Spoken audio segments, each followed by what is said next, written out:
I know it would be goodbye, my love. When did the close of forever come, my love? All I recall was a stare that was vacant and cold. Where did the spark go, the warmth that once stole my soul?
Time.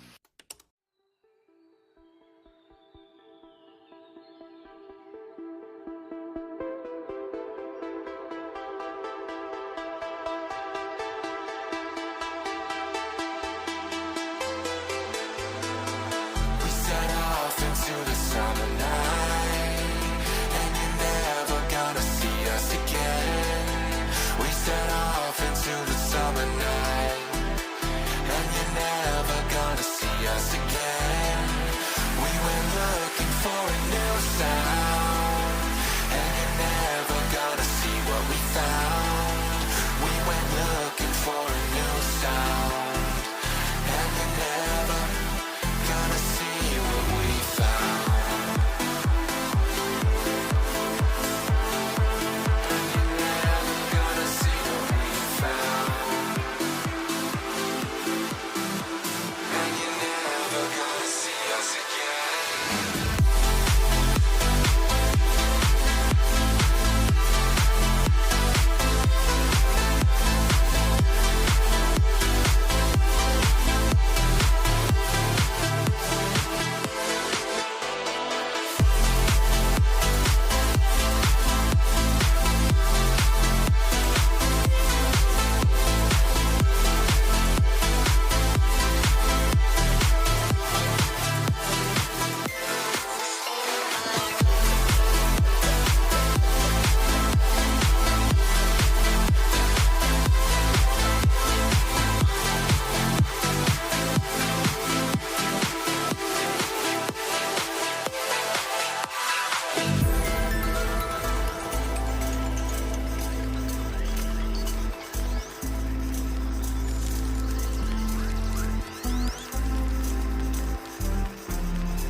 We set off into the summer night, and you're never gonna see us again. We set off into the summer night, and you're never gonna see us again. We went looking for a new sound, and you're never gonna see what we found. We went looking for a new sound, and you're never gonna see what we found. And you're never gonna see what we found. And you're never gonna see what we found.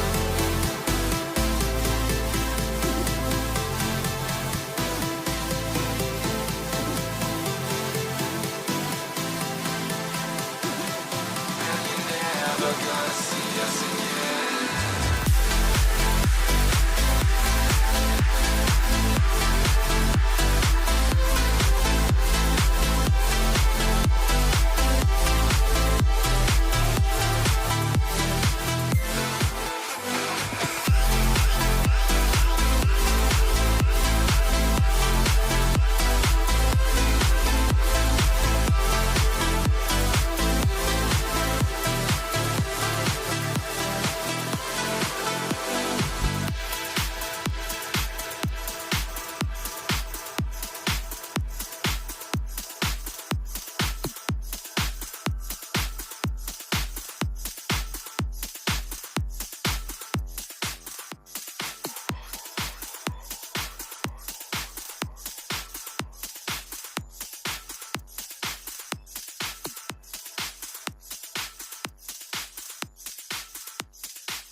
Bitch, my flex her body, she wanna throw it on me. Grab what you want, you know that I got it. Baby, it's all on me. Bitch, my flex her body, she wanna throw it on me. Grab what you want, you know that I got it. Baby, it's all on me.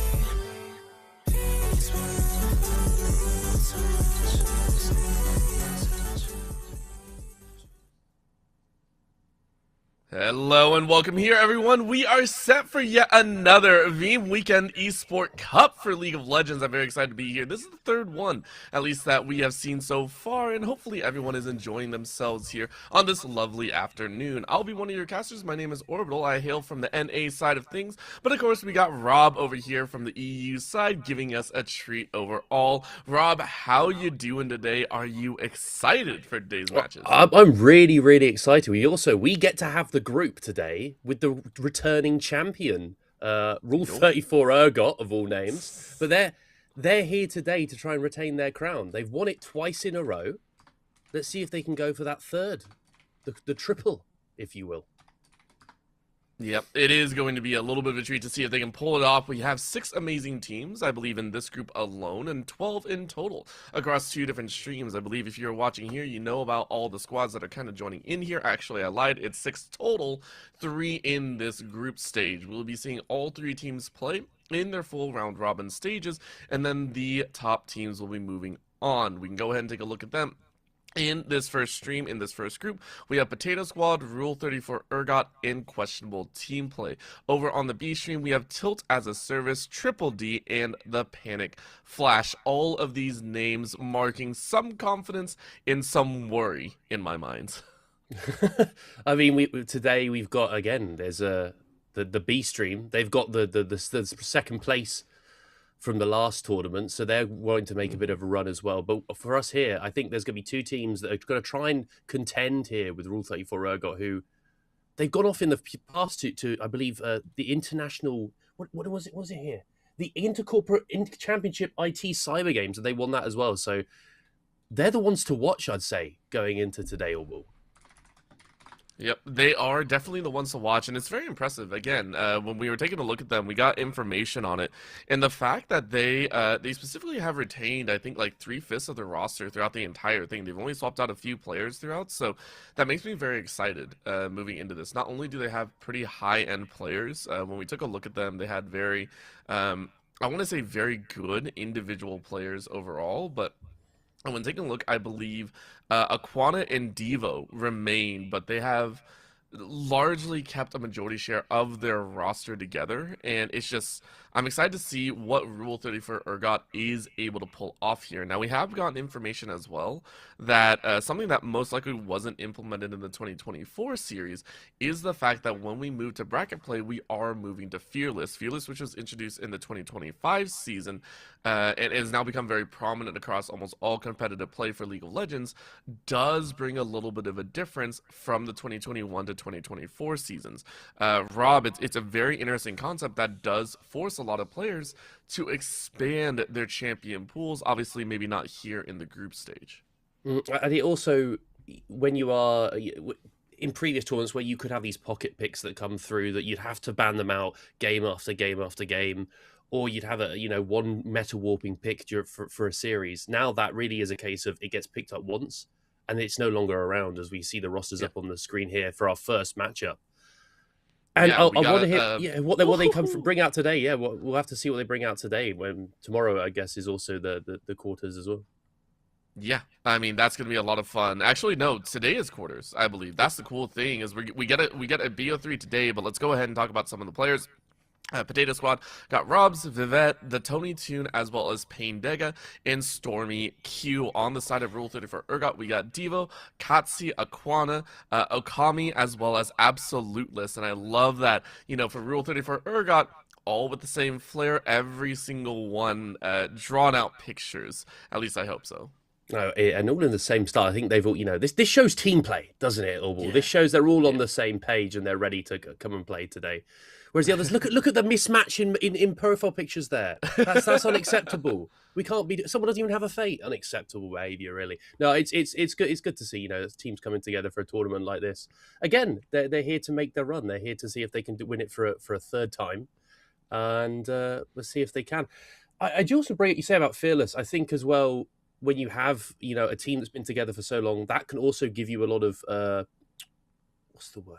Sort of like it benefits you sometimes with Fearless, because you're going to be able to sit there and have a lot more confidence in the picks that your players are bringing out, because you're playing with someone that you'll have played for multiple years. So when they say pick me this in a game 3 or a game 5 of a series, you know that they're good. You can trust them, which is trust is the name of the game in tournaments like this, really. Yeah, absolutely. I think one of the big things is learning how to be very communicative, and I know all these. I believe all these.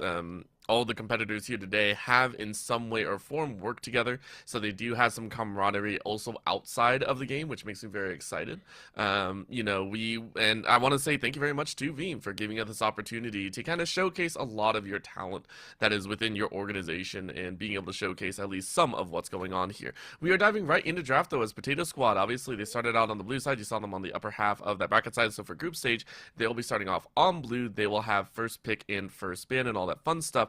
And already we're seeing that drift in. For Potato Squad, they don't want to deal with Nocturne and the Belveth. Looks like they missed their first spin. For Rule 34 Urgot, though, very focused on that support in jungle role. The Shaco as well as that Pike both banned away.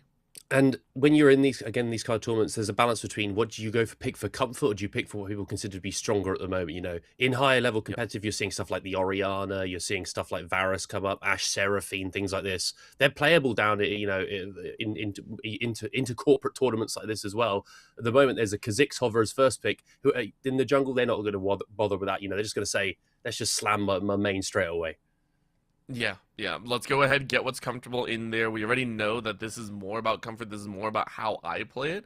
And it's a lot more about testing out the opponent as much as possible. So I like that slam. It's going to really pull Rule 30 for Urgot into this mix of we have to deal with this bug. Now, Kha'Zix, obviously, I think a lot of people are saying, obviously an early mid-range champion, but has gotten some recent tuning that has made it a little bit more viable in sustaining through the early mid-game. But if there is ever a fly swatter, it's the magic fly swatter of the Aurora. Very annoying to play against, very difficult to gank, especially in that mid lane. You pair with that a Karma, extra shielding behind it, and all of a sudden, everyone is outspeeding the Kha'Zix. And you will be surprised at this. I have actually done my job for this one. So, as you've worked with me before, Aurora and Karma are also the most played champions for Katsi in the mid lane and for Aquana in the support role. So they've picked up a lot of comfort there already. The Zyra being locked in now. At least look, when I've done a bit of research on the side of Potato Squad, haven't seen as much. So interested to see what they bring out here. They've gone for a Zyra and a Syndra. So you're assuming this Zyra could be in bot lane, most likely support. Lots of zone control here coming through, and then set up for this Kha'Zix as well. So you've got a bit of the makings of a more zone control-y comp, bit of poke, see if they can pick someone, and then Kha'Zix goes in and finishes them off. Rule 34 Urgot, I'm looking here, I'm seeing a Viego, but it's going to be a Xin Zhao is actually going to be their pickup. Not the most played for the jungler, Devo, but it will be a very strong jungler on the patch. Yeah, I actually really like what we're seeing here for Potato Squad. They're maybe not potatoes in their own. They're trying to go for a setup for the Kha'Zix. Syndra and Zyra, both really good CC champions, well known as being able to stun multiple members out. But for Rule 30 for Urgot, they go immediately to the disengage. Now you're taking away that type of wombo combo style that can pair with the Zyra Syndra. You take away that misfortune that can bring down the bullet time. It's very annoying. Looking on the top side of the map, though, for Potato Squad, what do you not want to deal with here? You're still looking for a top laner and a potential ADC or APC. Things like Ziggs can still play in the bot sides. Things that, you know, a little bit more long range, maybe like a Caitlyn is something that you want to be worried about, or this potential top lane itself. If you want to ban out things like the Scion, or even just a straight up Jinx. I like this as well. Yeah, you're either pinching the Eddie carry pool or you're pinching top right. To me, I could see you going here, saying Scion. I could see an Ornn ban as well, example. In the other side, they ban the Jinx. I could see them going for something like an Ashe ban or maybe a Jhin, which gives, you know, Jhin, Aurora plus Xin Zhao on top. Jhin Karma lane's very strong as well, so I could see maybe that coming down as a ban. With Rule 34 Urgot, they've gone for the MF ban themselves, so a lot of ADCs, you know, already being pinched here. And what else are you going to... Another ADC? No, it's just going to be a Garen ban, which is that physical damage that you still kind of need on Potato Squad. Yes, because it gives it a decent amount, but you've already got Syndra Zyra. I just want to see the last ban for Potato Squad. For me, I'm thinking just go double down on the ADC and get rid of the Ashe or the Jhin. But the tank in the top is also a good call. I mean, at the same time, if you already are going for like a tank buster ADC, you might not be overly worried about it, especially with the Kha'Zix in the same vein. Kha'Zix is one of the, I want to say the only assassins that can technically have a large chunk out of a tank, the isolation damage can be brutal for tanks. Even we've seen Scions get shredded before, but there's the Ashe, another great stopping point. And then, as I mentioned before, the Caitlyn, not exactly a tank shredder, but great long range sustained DPS here, in case someone like the Aurora in the Xin Zhao step forward. Now comes the big call though. That top lane, what are you gonna do? I love it. Rock solid in the top lane. Get it messy, get it, and have a lot of fun with it. What's it matched with though? By Rule 34 Urgot, that to me is the big question. Are you going to go for something like a Mordekaiser? Just go for the magic damage, be really annoying in that vein? Or are you going to flex the Aurora to the top side? I know you said it could go to that mid lane very, very easily. But if you want to get messy with it, flex that Aurora to the top side, force the Malphite to go magic resist. But no, you go with the Mundo. Great tank choice. Yeah, I mean, I was looking at here, you do need to go something a bit tankier. He usually plays stuff, at least according to his match history, stuff like the Jax, stuff like the Darius. But I don't think you really... Have you tried playing Darius into like Syndra, Zyra, Caitlyn? You're not hitting anyone, ever. So I can, it makes a lot of sense to go for a tank here, especially someone like the Mundo who will be able to sort of run through the enemy team if he gets a lead. If you compare the way for these drafts, you've got one side, Rule 34 got they can group up. They've got pick, right? They've got the Ashe. They're going to be able to run people down with the Karma speed onto with the Xin Zhao, with the Mundo. Decent engage on top of the Ashe Arrow as well with the Aurora ultimate. However, I'm looking at Potato Squad and I'm seeing lots of AoE. I'm seeing not necessarily wombo combo, but you're going to have Malphite on top of Zyra ultimate, a really aggressive bot lane in Zyra Caitlyn, or Caitlyn Zyra even.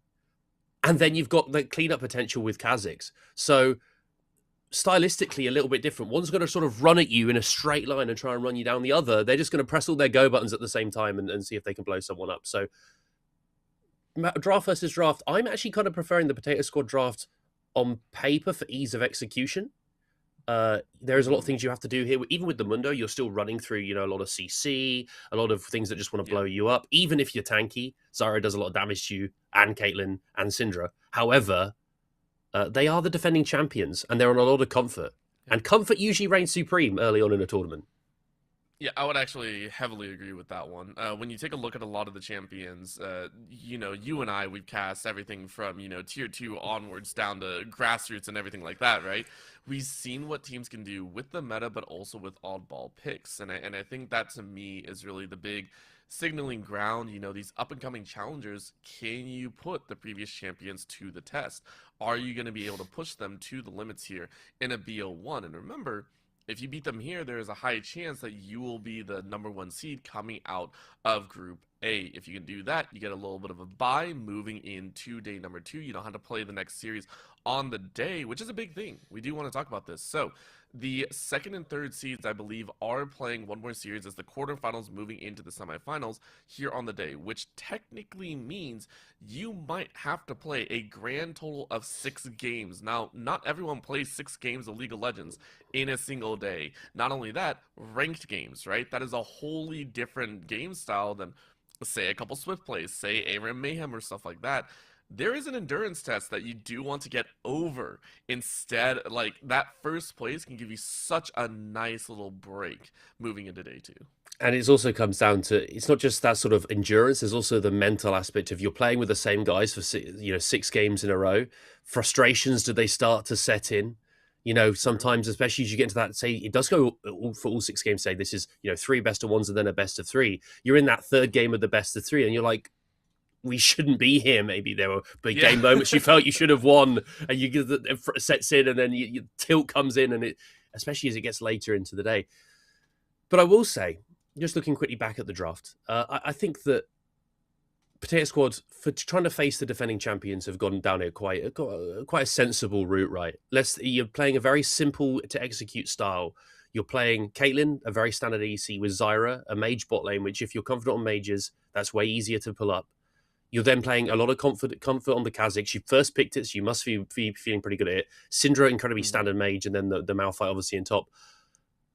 If you're taking it to defending champions who have that inbuilt synergy, right? Let's not forget that these guys have played together for now literally multiple years, which is more than most professional teams.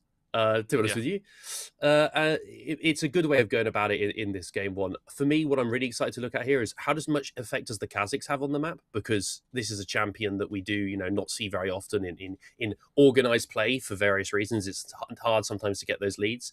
And I'm also looking on the other side, win off at this jungle matchup at the Xin Zhao, because when you are playing in a more coordinated environment, jungle has a huge impact on the tempo of the early game. And for a team that has played so much together, he's got, he's a Xin Zhao with a Kame. He's got some setup for himself in terms of speeding himself in there. Let's see if he can sort of run rings around in jungle. I'm not saying he will. However, I'm excited to see the inbuilt synergy coming out from Rule 34 Ergot. Yeah, it is going to be fun. I think I'll be very tempted to watch actually this mid and top side. As you were talking about, the Xin Zhao will be something that we really do have to watch. Specifically, it can be very powerful early mid, but I think the Xin Zhao wants to play towards that top side of the map. The Ashe and the Karma is going to be very, I want to say passive. Ashe is not exactly the most explosive champion on the map, and especially in a matchup where you're going up against a Zyra Caitlyn, you're not going to be landing as much poke. Right? Like, you're just not going to be able to get within the range of a Caitlyn Zyra. They will keep you at bay quite often if they're good, if they're playing the right way. And with that in mind, I want to see the Xin Zhao focus on bringing the Aurora down, bring that Mundo into a very solid spot, because once you do that, the Kha'Zix has much fewer targets to play with. I think that's a big thing as well. You start to lose target range, and if you can bulk up your solo laners as well, it's much easier to invade the jungle in that same vein. So for Rule 34 Urgot, I want to see the likes of Katsi, who I'm assuming is going to be that jungler, and I want to double check this. I think Katsi's the mid laner. I think Katsi's the mid laner. Mid laner, right? You were talking about this. Yeah, I apologize. Devo, I believe, is the jungler. Yeah, Devo walking in here, going to be giving it their best shots. So if Devo can pull off a very strong play on this Xin Zhao, keep things moving through that process, I will be very, very excited to see what they can, to see how much further they can go, or just kind of like or just see how well they're going to play. Overall. So to me, that's going to be my favorite part of this, is just watching the jungle matchup as a whole, if they play for themselves or play for the team. And one player on the other side, I'm going to quickly mention it, because I'm just looking, we've been given some of the stats. We're both just staring at some of the stats here. The one player on the side of Potato Squad maybe to look at, and I don't quite know his role, because again, I couldn't find that much research, is Robs. He is the highest ranked player on his team. See what role he plays, because if it is like a Kha'Zix, he is the one playing, or if he's playing through mid lane, then that is where you start going, okay, can he start taking control of the entire map himself? When you have games like this with a variety of skill levels, it is something where team play does shine through, but there can be a space for individual moments of brilliance, and we'll have to see if he can come up with something there. That's not to say the rest of his team, who many of them have played in these tournaments before, cannot perform. But often I'm looking at those. That's always like your talisman player. You need him to show up. That is also true. We have also seen where some players just don't play ranked. That's the other side of it. I will give credit where credit is due. Some players surprise us very heavily in terms of they just don't play ranked. They just don't play as often, but they do have the skill to back it up. So I am actually looking at Tony Toon, this player that Anton, I believe, unranked, but the highest that they gotten is gold 4. I do wonder if they just don't have time to play a whole lot, and if that's true, then hey, maybe you're in there to surprise the rest of the team.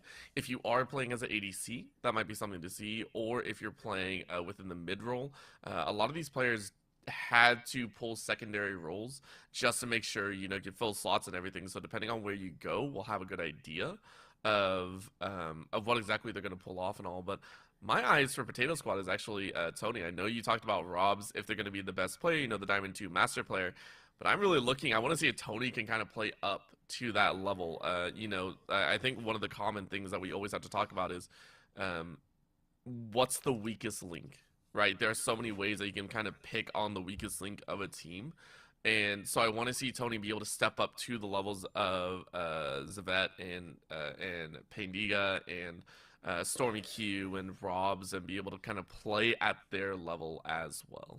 It's also about stonewalling your opponent, really, isn't it? In some of True. these games, if you're, for example, let's say, I'd love to be able to see who's what. If we got an idea of who's playing which champion, Right. makes this a bit of an easy analysis. But if you're, say, for example, sat on the Malphite into the Mundo, that matchup isn't fun. I'm not gonna lie to you. For the Malphite, you get True. cleaver to the face.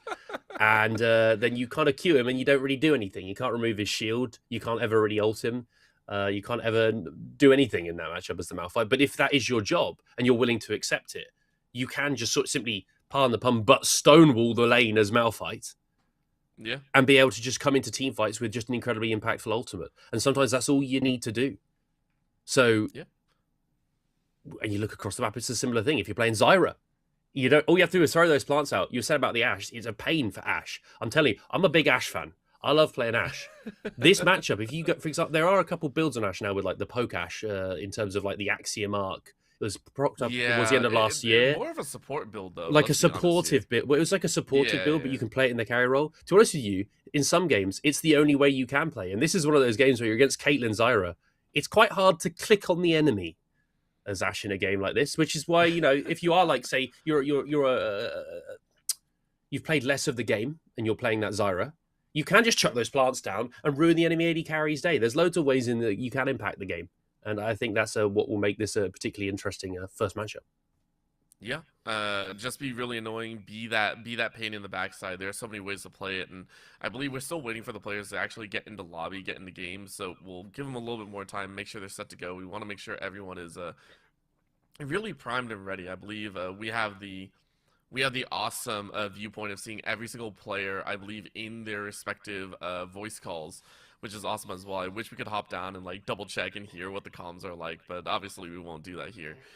But it is going to be a big treat to see exactly how they're going to play this out. If it is going to be more comfort over meta style, and I think that's going to be the main calling of game one. Now, off on the wings, we do have to talk about this as well. There will be other teams waiting, right? So after this match, this first round, Potato Squad will play their second match right away against questionable team play. And to me, I'm also double checking and wondering if questionable team play will be keeping eyes on anything that Potato Squad has to offer in there. That's another part of tournament play. Is are you watching? Are you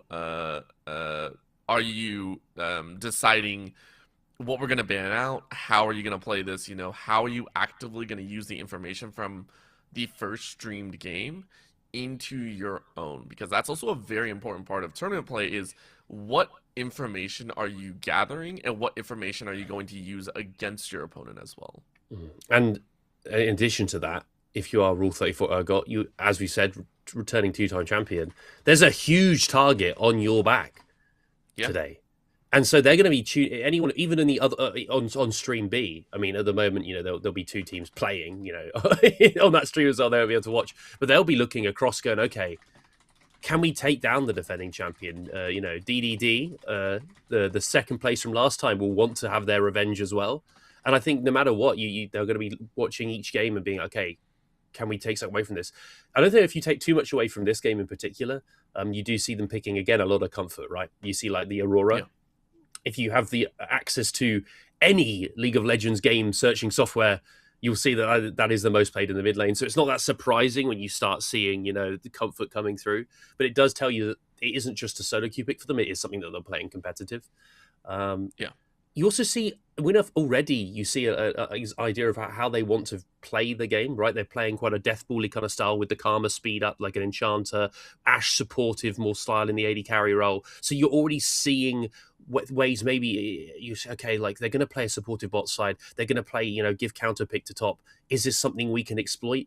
As you said, all information is good information when it comes to these kind of shorter day tournaments because you want to be able to break down opposing teams as easy as possible in draft because you don't have that same amount of time as, weirdly enough, this defending champion has had at developing that synergy together.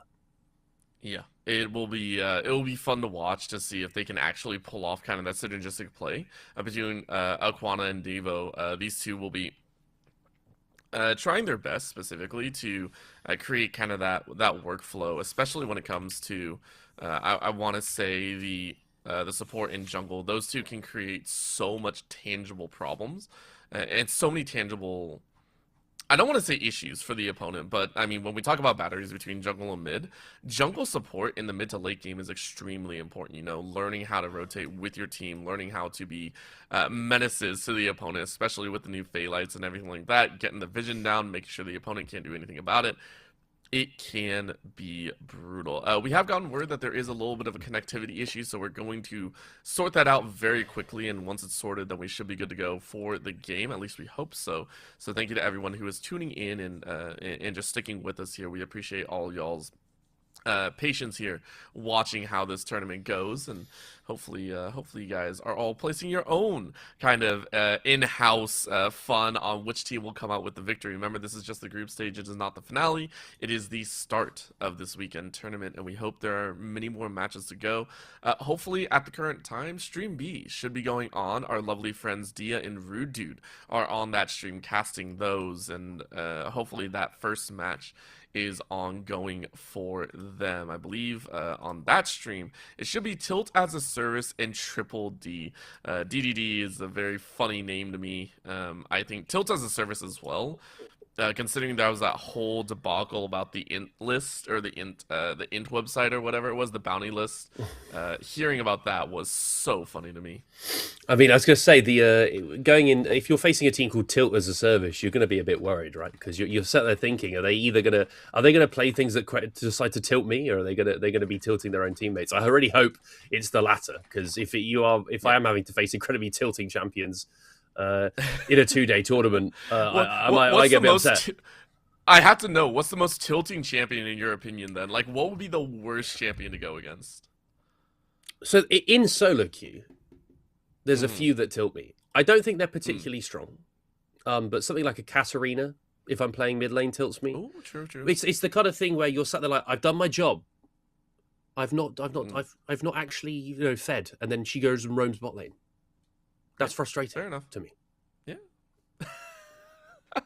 I love the look as well. I believe we are going to go to a very short break. When we come back, we should be having game number 1 ahead of us, so please don't go anywhere. The Veeam League of Legends tournament number 3 for 2026 will be headed your way shortly. Don't go anywhere.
the backstreet boy you want me to. I just can't measure up, no, not in sync with the fashion. I ain't got the passion, never gonna be what you want.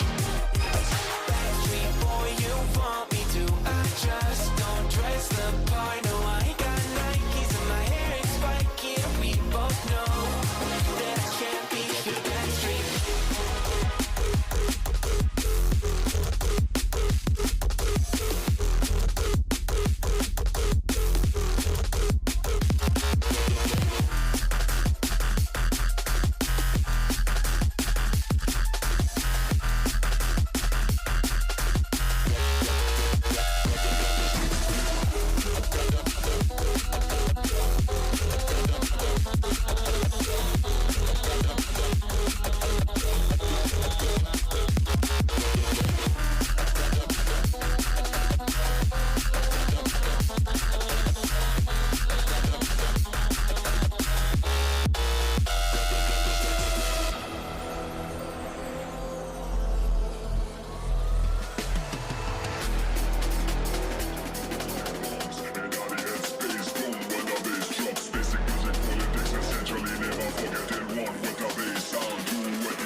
Saw you in a field of ice and snow, holding out your hand for me to go. Wasn't scared to see you, always knew it in my bones that something here was bound to take me home. You said you don't know me well, but I'm your angel in white. I'll be close if you come, I'll be just behind you. You're not on the list, but I can get you inside. Use your mind, listen to my voices and guide you. You give yourself over, yeah, you don't wanna fight. If you do, I'm gonna bid you a hard cold goodnight. Baby, hang on to your ticket, you're doing alright. And if you don't trust it, hold it up to the light.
Not you, not here, then I don't know. As above as ever, so below. Something here was bound to take me home.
feel like we're falling away. Maybe I just need to feel nothing to make it easier to turn away and leave.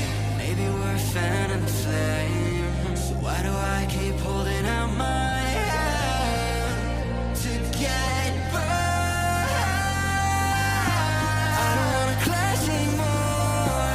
I can hear the ghosts in the walls. It's telling me to run away, away, yeah. I don't wanna crash anymore. I can hear the ghosts in the walls. It's telling me to run away.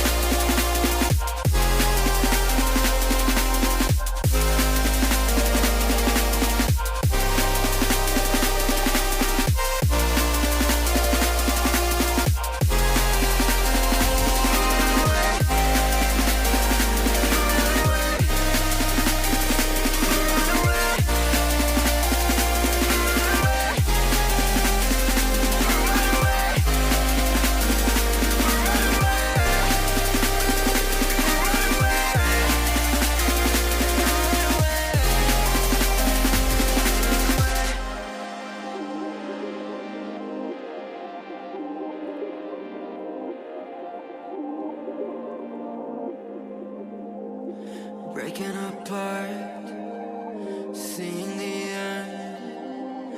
We have nothing to say.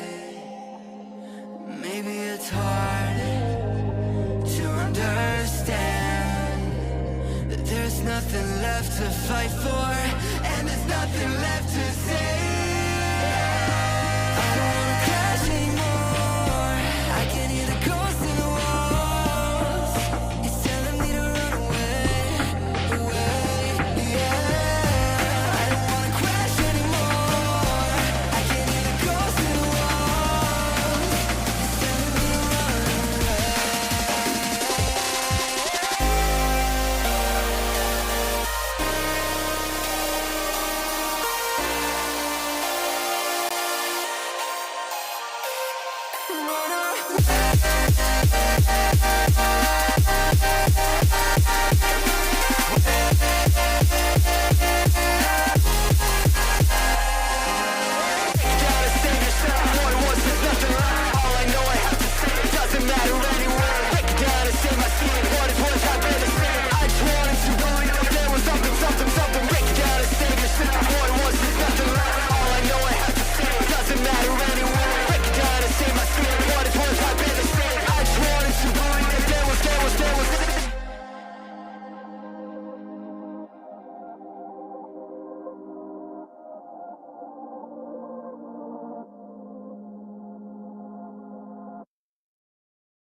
Round and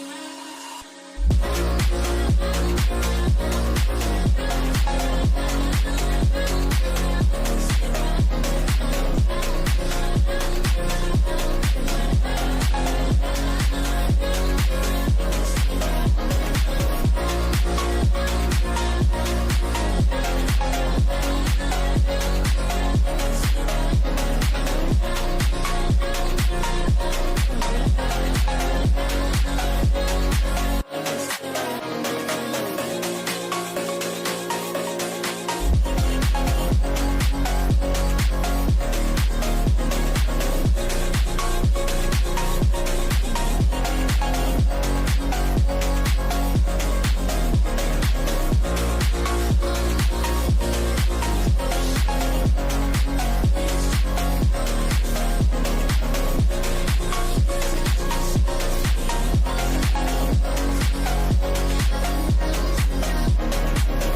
rụng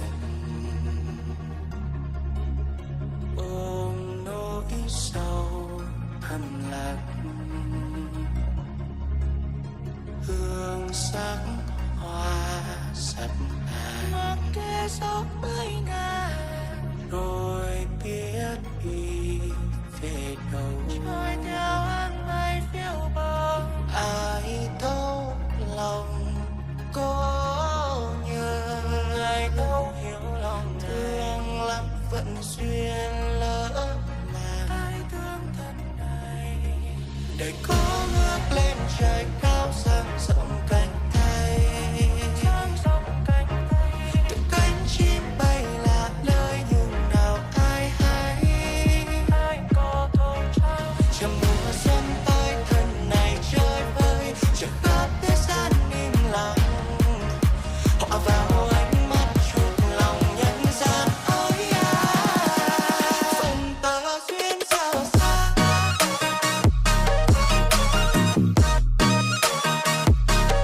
duyên sao xa phần tơ duyên sao xa phần tơ duyên sao xa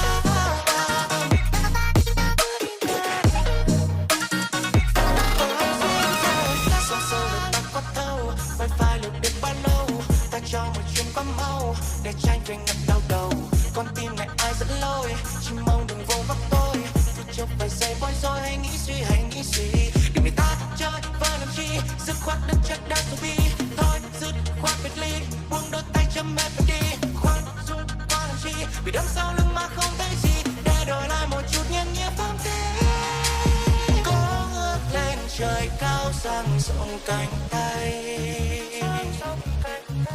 từng cánh chim bay lạ lời nhưng nào ai hay ai có thấu trao chờ mùa xuân tới thân này chơi vơi chờ khắp thế gian im lặng hòa vào ánh mắt chuộc lòng nhân gian ôi phần tơ duyên sao xa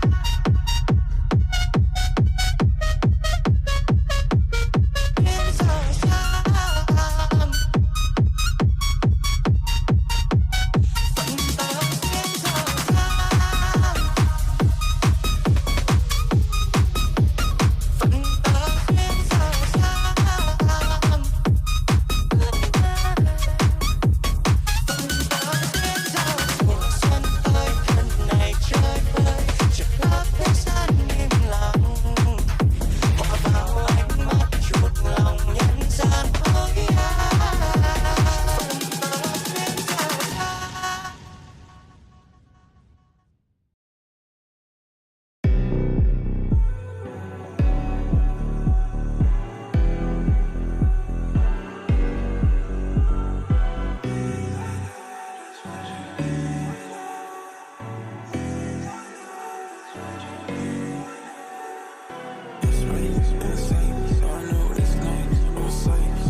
back in time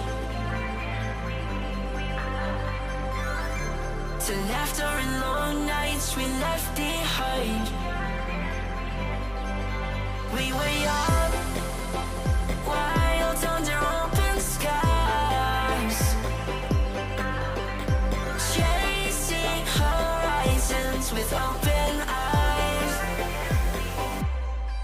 Yeah, I walk along where we once ran, through streets that still hold the shape of our planes. The skyline feels like a friend I knew, holding the echoes of me and you.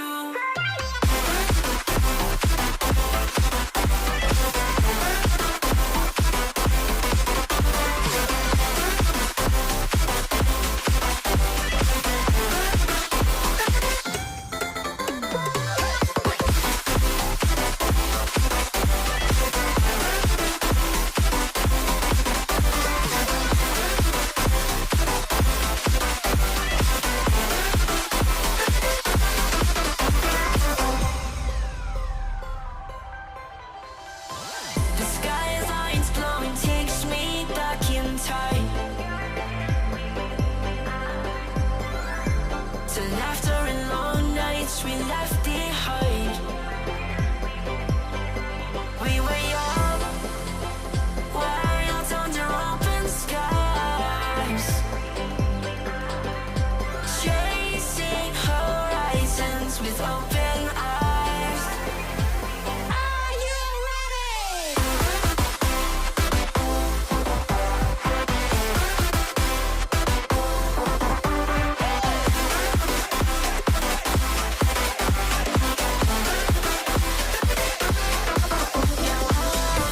Along where we once ran, through streets that still hold the shape of our planes. The skyline feels like a friend I knew, holding the echoes of me and you.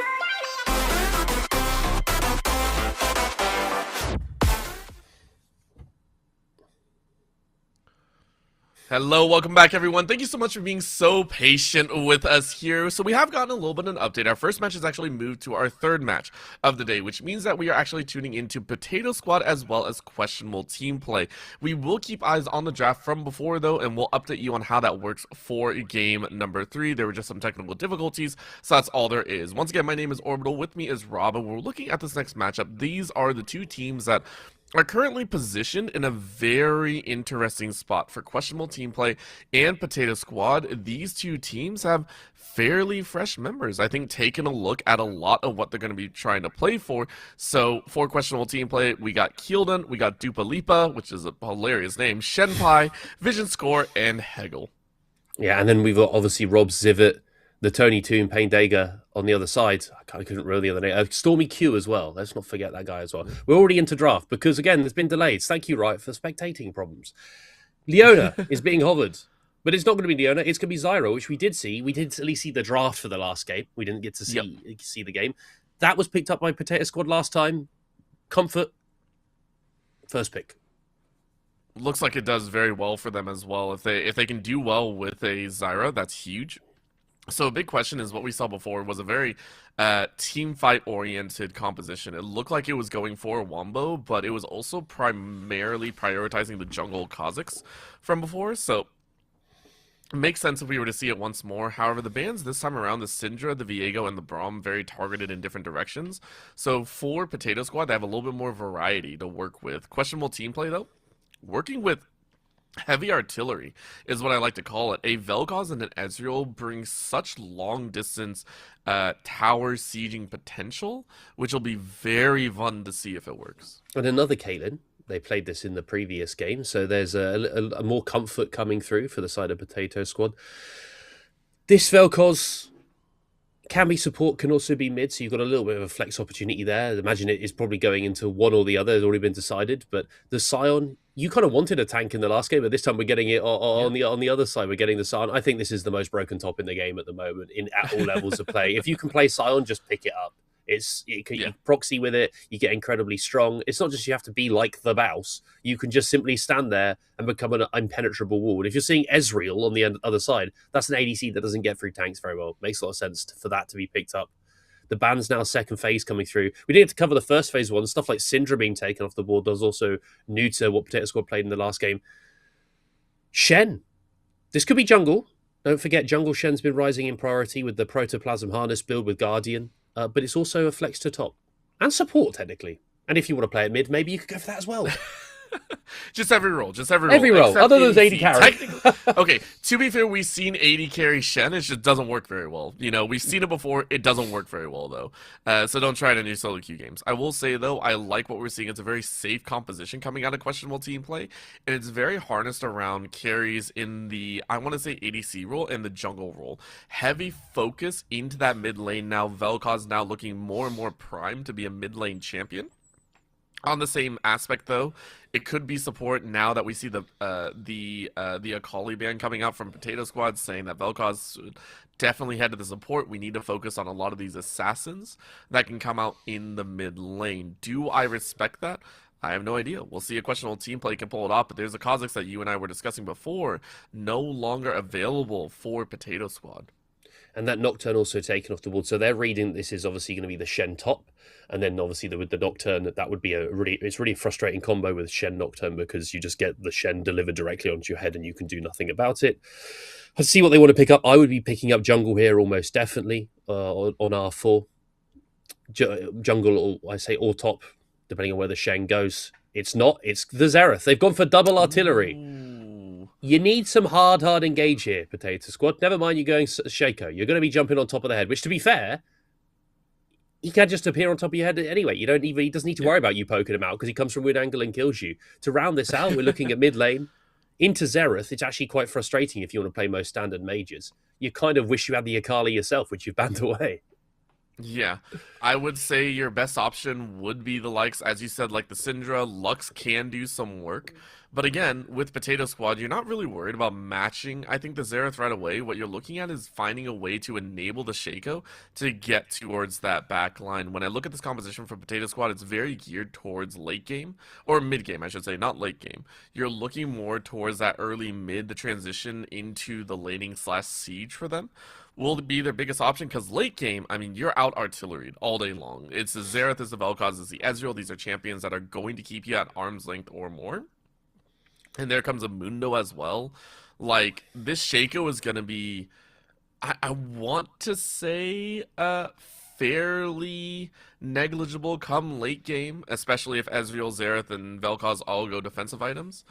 I could see Potato Squad not really winning out in the late game because their sustained DPS is not going to be high enough. Questionable team play, though, I think are going to have a very rough early to mid game. These are not champions that do very well if they get jumped on by the likes of a Shaco, if they get shut down in the laning phase. I was going to say, I think if you're looking here, any standoff late game, you've got Xerath, you've got Vel'Koz and Ezreal. So as you're saying, lots of poke. It's going to be really frustrating to actually enter objectives or to even stand on the objectives. Let's say you're taking Baron as Potato Squad. You've been resistance shredded. They just go over the top. All of the lasers, all of the artillery flying at you, and you're going to be melted before you can even get into screen. So the only way to close that gap is going to end up being, as we see, the Scion somehow closing that. But Scion doesn't necessarily block all that poke damage, right? Because a lot of it goes over the top of him. And then it's going to be on the Shaco. Because, as you're saying, early game, Shaco can punish, not the Mundo, but he can punish the Xerath and punish this Ezreal Vel'Koz. I'm assuming this Vel'Koz and the Xerath, it could be either one of them in mid lane, to be honest with you. So we'll see which one goes where.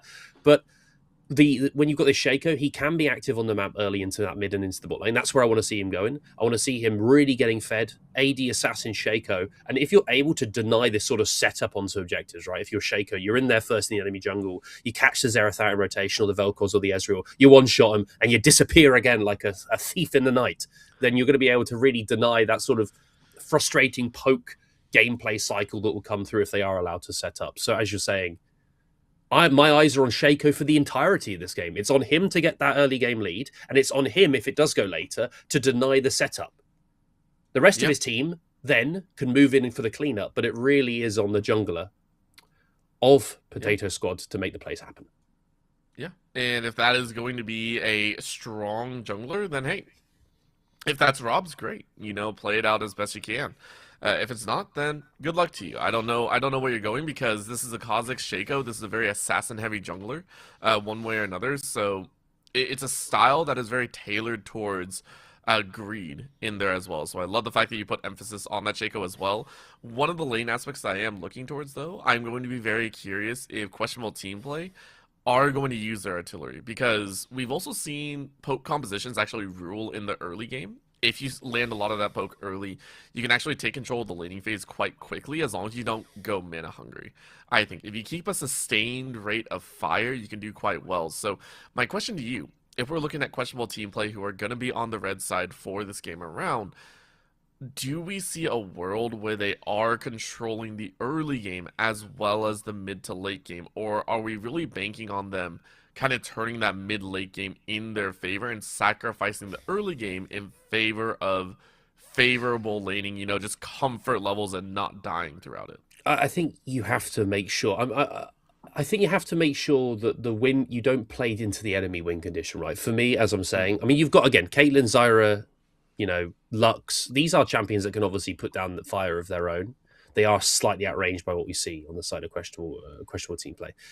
The thing is that the big catalyst in the early game, as I'll say again, is Shaco. The way that he is going to be punishing you is if you're playing incredibly aggressive in mid or incredibly aggressive in bot. I'm going to be real with you. If you're dying that much in top lane as Mundo versus Sion, so that's questionable team play, or at least questionable gameplay. So I think that, you know, we're looking at this bottom mid.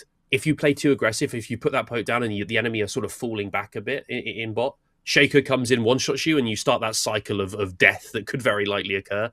Play a little bit, maybe a little bit safe, a little bit more wary of where the Shaco could be. Buy those control wards. Get them down. Not give him any access into these fights.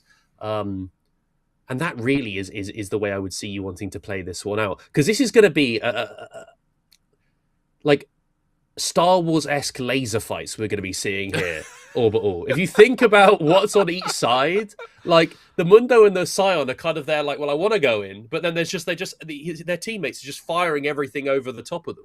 It's going to be loads and loads of long-range engagements. Let's not also forget what Shaco does for something like the Lux, by the way. This is something that, you know, it's a bit like the Kayn Xerath combination, right? You're almost giving like wall hacks to the Lux, right? Because as the Shaco, you stealth in, you find someone out, and it doesn't have to just be Shaco's damage. It can be support coming from the Caitlyn and the Lux from range to one-shot that isolated target if Shaco doesn't finish it off. However, there are defensive items that exist in League of Legends. Let's look for Zhonya's to be... Please buy a Zhonya's, Xerath. Please buy a Zhonya's Vokos. Maybe you can then survive. The Crown of the Shattered Queen was also a fun one that people used to Rest in use. peace. Rest in peace on that item. Lasted a whole season, guys. That's about as far as it goes. I missed the day of Twin Shadows as well. People were talking about, you know, what items they would like to see brought back into League of Legends, and I could see Twin Shadows making a heavy return with some of the newer agency champions. But I do agree, if we don't see defensive coming out of questionable team play, it is going to be that situation of they're going to be in a lot of trouble. And I will also stand by that. If you're not playing a little bit more safe, a little bit more reliable in that aspect, you are going to be in trouble if you don't end the game very quickly. So I do want to see the Zhonya's being made and everything like that. I will say, though, for the Sion as well as the Mundo, these two champions can get to a point where poke damage isn't really going to phase them, right? There is a point where for both champions, I know you said, like, dude, so much artillery. There's a moment where they become like orcs in Warhammer, right? Where they're just like, I'm a tank, I'm a tank, I'm a tank, I'm a tank, I'm a tank, and they just bowl through the opponent. There's a point. Yeah, there's a point where a Scion gets so much HP and so many tank stats against the likes of an Ezreal and a Vel'Koz, when you can't shred them. Same thing on the other side. Like, if you're looking at tank value, it's just you're not gonna be able to stand up to it. And I do apologize. It's a Scion versus the Vel'Koz. And, Scion versus Ezreal is Ezreal. Yeah, you got it right. Yeah, don't worry. You got it. Okay, I got it. There's too many artillery mages, man. Too many artillery mages. Long range. It is, but they will survive after a while. I will give them credit for the Scion and the Mundo in this game. There will be a point, like 35, 40 minutes, they survive everything. I think this is a tanks. This is also, as it gets later, somewhat of a tank's dream kind of game, right? If you think about like Ooh, tank true, yeah. shredders, there's not that many. Like Vel'Koz does max health damage, Zyra gets like a Liandry's, but these aren't, one-shotting these tanks. It's not like there's a vein Right. on one of the sides. So if you are Scion, you have a way in. If you're Mundo, you just sort of run at them menacingly. And it will be a case of they'll be trying. The standoff will be lots of things fired from very, very long distance away, and then it will be the tank sort of like just walking, and it'll be like two boss battles basically. There'll be two boss battles happening on either side, where the Scion will be walking at 4 members, and the Mundo will be walking at 4 members, and it'll see who can kill the enemy tank first. Because I do think if the poke isn't the stuff that lands early on, and the tanks are in position, and it is late game, and they're at 6,000 HP each, it's going to literally be how many members can the Scion take down of one team and the Mundo take down of the other before they drop them. There's How not many that heart much steel tank stacks kill. are they going to get? Yeah, you just hit it clang, clang, clang as they're going through the entire enemy team. I can only imagine like 600 stack like Scion or Mundo walking down towards you as a poor as a very sad Xerath. I main Xerath myself, and I can only imagine that hurts because it's just like most of them tend to have some sort of AD function in there as well, and you just get rocked upside the head. Half your HP in a single swing plus the extra 2 damage behind, and you're just like, it is gone. And I do agree. I didn't even think about it that way. I just thought they were going to survive. I keep forgetting in the current season, tanks can annihilate an entire enemy squad if you don't have true damage. Because same thing with Caitlyn right now. Caitlyn and Ezreal are not known as tank busters. I just realized this as well. Neither ADC is well known as a tank buster. The Scion and the Mundo, there's a very real chance that it's them two left at the final battle. It is very much a real chance where it's just those two at the end just like wailing on each other going, we're not going to die.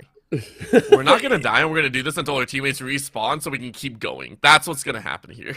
Yeah, you're firstly seeing that there's almost like two things. There's a setup period where all of these skill shots will start firing. There's a Shaco jumping over the top, trying to assassinate someone. And then beyond that, it will end up being there's just two very chunky men walking at each other's teams. and to be honest with you, they shouldn't be hitting each other because they can kill everyone else. They could just, you say about the Xerath is a great example. Xerath is like frantically throwing spells, chucking stuns, and the Sion's just going to be like, ow. It's gonna, his shield isn't going to go, let alone his health bar. So could be quite a scary situation as it gets later for them to have to deal with the tanks. Overall, though, like I'm trying to think here about like the jungle, like Shen. Is it Shen tops Mundo jungle? Either way. Ooh, that is true. There's 2 tanks on one side and only 1 tank on the other. And tanks are OP, as we all know, in League of Legends. They're very frustrating. Yeah, I would prefer... I actually realized we have been talking with Dr. Mundo as like a top laner primarily. I would actually like to see River Shen. I like the idea of Jungle Shen working. I know there were some tweaks originally to his clear speed, which obviously isn't that great to begin with, so Mundo would make the better priority in the jungle. But I like the idea of a Shen taunting out a brush for a gank opportunity. You can also hide the Stand United a lot better from the jungle position. You're just pretty much relegated to safety value in there. So I would like to see if a team can get away with a jungle Shen, but more than likely it is going to be a Shen top going for kind of that true damage on the auto attack strikes every time the blade goes through an opponent, get the taunt down, get the blade into more. For the Dr. Mundo in the jungle, it might just be clear speed into briefcase, clear speed into briefcase, which is the boring way to play Mundo, of course. So, yeah, I mean, at the moment, we'll have to see where it ends up going because both of those are now junglers and top laners. So, trying to figure out exactly how to pass that out. Both of them do different things, right? Mundo, as you said, very fast clearing. Shen's clear is also surprisingly quick. No. Did they change it back? Yeah, it is still... as a ex-Petu fan myself, I can tell you the Shen clear is disgustingly fast on current patch. Okay. not the fastest in the game, but it's getting there. And so it's something where both of them, both Mundo and Shen, can both play that role. Both of them can be tanky. The builds are obviously slightly different. Shen goes more supportive, generally cheaper items like the Protoplasm Harness, whereas Mundo just goes for the Heartsteel straight up. But to be fair, Shen still gets very tanky, and it is going to be a case of, you know, if the game gets later, how do you deal with those tanks? It ends up being Zyra as more of your tank busting threat, right, than it is your Caitlyn, and that's doesn't always feel good when you're asking your support to pull in that kind of shift in damage. Guys, please do the damage for me. I can't do it myself. Yeah, that's fair. That's fair. I do agree with that. Thank you, everyone, for tuning in once more. We do apologize. I believe we're still working out some of those technical difficulties. And hopefully they are corrected very shortly, and we will have a game for you on the horizon. So we should get a little bit more info on what's going on there. Once we do, then we will get things moving very quickly. Eyes out, we've been talking a lot about the jungle phases. Let's talk about this bot lane now, because I think the bot lane presents a very interesting challenge. We see the Caitlyn and the Zyra once more. And when we saw it for Potato Squad, originally, it was into the Ashe and the Karma. We already talked about the fact that the Zyra and the Caitlyn do very well in terms of almost body blocking and pushing out the Karma Ashe. This time around, against an Ezreal and a Vel'Koz, I feel like an Ezreal Vel'Koz has a bit better wave clear status and can break a lot of those plants, a lot of that kind of awkward firing rate. Do you think the Caitlyn Zyra will still have an okay time in this type of game, or do you think it's going to be harder against the Vel'Koz Ezreal? Firstly, I think we're working under the assumption it is Vel'Koz Ezreal and not Xerath Ezreal. Both of these, I think, would be. I would put the Ezreal mid. Yeah, I put the Xerath mid. Yeah, I'm agreeing, because I think that, weird enough, the Xerath would be more scary for something like the Caitlyn, right? Because then you're not dealing with. How do I word this? Your Xerath is able to shoot over the top of the Zyra plants. Whereas the Vel'Koz has a much harder time about navigating around, like some of the, can kind of have his shots kind of blocked by Zyra. Caitlyn and Zyra this game will have should have a significantly more difficult time, in my opinion, than it was going to be in that previous game. In that previous game, you are dealing with, you know, Ashe, who is a bit lower range, not auto attack wise, but in terms of effective range than the Ezreal, thanks to Ezreal's arcane shot, a mystic shot rather. Ezreal can clear those plants from a longer range. Vel'Koz can help him out, so Zyra gets less value. And in the end, Vel'Koz's poke is generally a lot stronger than Karma's poke, and he can be doing that from a lot longer distance. And what Caitlyn really dislikes is facing bot lanes that do poker out early, because she doesn't have any sustain into her kit. She likes to be able to take control of the wave, which is a lot harder when you're chunked to half HP by some mage spells. This is why, you know, some even like the Karma, who isn't a traditional like poke support in any regard, you know, she's like an enchanter with a little bit of poke on top of that. She still does that, but like champions like Vel'Koz, Xerath, Lux to some degree, Zyra, they kind of just do it a little bit better. So she doesn't like facing those at all. And I think that it can come down to, like, can Zyra put plants to block maybe, you know, some Vel'Koz plasma fissions?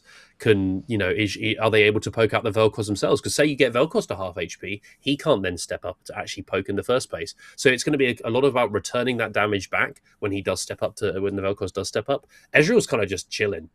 Ezreal's kind of just vibing. He's just shooting some mystic shots at some plants, clearing the wave. He doesn't have the best wave clear, and so I'd imagine the push should go in favor of Caitlyn Zyra early, but it shouldn't be the case that happens for free. Vel'Koz should be firing back. Yeah, I can agree with all that as well. There's going to be that kind of slight maybe hiccup in the mid, but they should hold on very well. Now let's look over towards that mid lane. When we were taking a look at it earlier, I believe it was a Xerath versus Lux. And this lane, when I was looking at it straight up, it was just like, there won't be that much action. I'll be honest. Like, this is a poke lane. I mean, they'll get low, maybe 50%, but I don't think either one is going to be in that vast situation of, like, we're going to allow ourselves to get fully poked out. Like, if you do, then something I think is wrong. These are both very safe laning options where you don't want to allow yourself to be in that kind of painful point. So do we see any major action revolving around the mid lane? Or is this just going to be a very safe lane, you know, kind of static until mid to late when the artillery actually has to fly? I mean, it shouldn't be a massively exciting lane. You know, Lux, Xerath, once they get that lost chapter, they're just pushing waves into each other.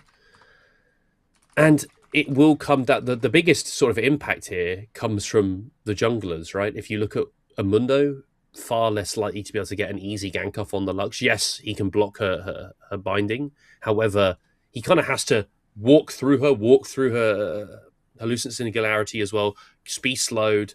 Xerath would have to land the stun. That's also very hard. Can't go through minions. Whereas on the other side, Lux has an ability to bind the Xerath through minions, and a Shaco appears on your head. Yeah. So it's I don't expect much action in the 1v1. There might be a misstep here or there, and you can easily be caught out by a Xerath stun in one shot or a Lux binding in one shot if you are the Xerath. It mostly, in my opinion, at least for the first 6 sort of levels, it's going to come down to who lands a bit more poke, and then is a jungler going to come and clean it up? And for me, the Shaco would always be the one to clean it up far easier than the Mundo. Assuming, again, it is the Mundo and not the Shen. If it is Shen, it's honestly even harder, even with the taunt, to clean that up because you're even shorter range and you don't have an ability to stop the root from landing on you. Yeah, there are some problems in there. You sit there and go, okay, either jungler will be something very fun for us to play with. And I do agree that Shaco, it all kind of comes to a head with the Shaco play in there. For Potato Squad, it'll be very interesting to see what they can pull off in there and if they are going to be able to make it work here for the Veeam League of Legends tournament for 2026. And I do wonder how the earlier game will go as well, as we have that kind of rescheduled towards round 3. At this time, again, we appreciate everyone. I know you've all been waiting very, very patiently to see if the gameplay does kick off and we get to see these teams play. This is Group A versus Group B. I believe Group B should be playing on the other stream right now. If you want to go ahead and tune into that one, those are 3 other teams in there. I believe the teams are... on B stream is Tilt as a Service, Triple D, and then the Panic Flash. We have gotten word that Tilt as a Service actually won that first game, so they are currently up in the series score. The Panic Flash and Tilt as a Service, I believe, are playing right now. If you wish to go check them out while we wait for these matches to get underway, and hopefully things get moving in their own right. We will get more information ahead of time, but final thoughts here, Rob. I am curious. Who do you think is going to take it overall? Now that we kind of laid out the entire structure for Potato Squad and all, I believe... Oh, we're actually in! Let's go! We are in for Potato Squad in questionable gameplay. We are golden here for game number 2 of the day, and hopefully game 1 will be rescheduled shortly, but it is a Shen top side with a Mundo jungle. And we should have probably guessed who was going to play the Shen. If someone's called Shenpai, you'd really hope they weren't the one piloting the Mundo. But yeah, this is the first game for us, Orbital. Yes. And already you're seeing here, and it's as you were saying, the Xerath mid and then the Vel'Koz support. Shaco already, by the way, lots of counter jungling going down. We've tuned in a little bit earlier, and he's taken the enemy bot side. He's hovering around mid. He is just going to go back and take his own camp. So at the moment, he's going to be 3-quadranting this Mundo. And if you're the Mundo, that's always terrible, right? You're feeling awful as a full clear jungler to not have a jungle to full clear. Yeah, very, very nicely done for Stormy Q, putting Hegel a little bit further behind and denying much more of what they can do. Take a look at this, though. Because of that early invade, we're actually watching a little bit of a cheat down towards that bot side. The Mundo is actually getting off a gank here, as that's going to be a very nice axe to the back of the head. They're going to chase on down. Poor Tony Toon might not be able to stay, as you have no summoner spells. You're going to run them down. One more axe to the back, but the tower will claim their life. Zyra is taking quite low as well, but the finisher is just a 1-for-1 at the end of the day. Well played first blood to questionable team play. It is first blood to questionable team play, and yet giving that Mundo the killer over onto the Zyra doesn't always feel good. Honestly, given that Mundo has no camps up, you're going to be taking that. He needed to make something happen. The Shaco's gone back in bot lane, by the way. He's already appeared. He's burned the flash and the barrier, and now he's just running away. He doesn't pick up the kill, but getting those summoners out in that bot lane makes it even easier for him to re-gank. He's already looking here to be aggressive into the enemy. Oh, what the heck? Vel'Koz, he's very far up. I actually kind of like that. You know that Vision Score doesn't actually have that much mana, so you can dance around this issue because you have the regen from the jungle. But as you said, no real kills go down, so slowly starting out to be a little bit of a danger aspect here. Still chasing with one more, and there's the mana gone. So you force Vision Score to just work on the autos. but you slowed down the timing. So for Stormy Q, you've actually been delayed off the scuttle grab, which is actually giving time for Hegel on the other side to get a good camp score back. The champion that we saw earlier, a little bit slow off pace, right back in the mix. And now, as we've gotten to a break screen, I think that what we've seen so far in this early game is that a Shaco that's very willing to play very, very aggressive, right? He's willing to be right in the face of the enemies. And that generally feels like, it feels pretty good. It feels pretty good if you're able to be that aggressive early on. He's able to now get his camps. He's able to be able to clean up the jungle. And Mundo, again, look at the way he's have to be sequencing. He's going from top to bot. He's going to be able to pick up his bot camps. I wonder if Shaco tries to contest him. To see. He's only clearing his wolves, so I think he's going to be there late. They're pinging to see if this blue is down. They're trying to get the video. Okay, they're getting the information, so Shaco can now make that decision. Does he recall or does he go to the bot side camps? Because at the moment, we're saying how important this Shaco is for like the pace of the game. It's important for him to actually get those items on board. Yeah, I was still hesitant on actually calling it out. I just want to see what they actually do. So big question marks abound, as on the bot side we are seeing Pain Dega still try and spell sling their way to safety for Kilonka. Actually had some struggles down to about 50% HP. This range from the Zyra Caitlyn is still bringing a lot of power back in their own favor. As we take a look at a little bit of the gold in the mid lane, Palu has been very, very annoying in terms of their scaling, in terms of getting that advantage, sitting at 1900. In the jungle route after that first blood, though, Hegel is sitting at 2.3, a very nice number to go ahead and maintain over their jungle opponent, which means that you're probably hitting that heart steal a lot faster for yourself. This poke also coming down. And you'll be okay. I don't know about this jump forward, though, as Stormy is right around that corner. They'll just go ahead and clone on in. And guess what? This poor Vel'Koz has no idea. Good ignite to come down.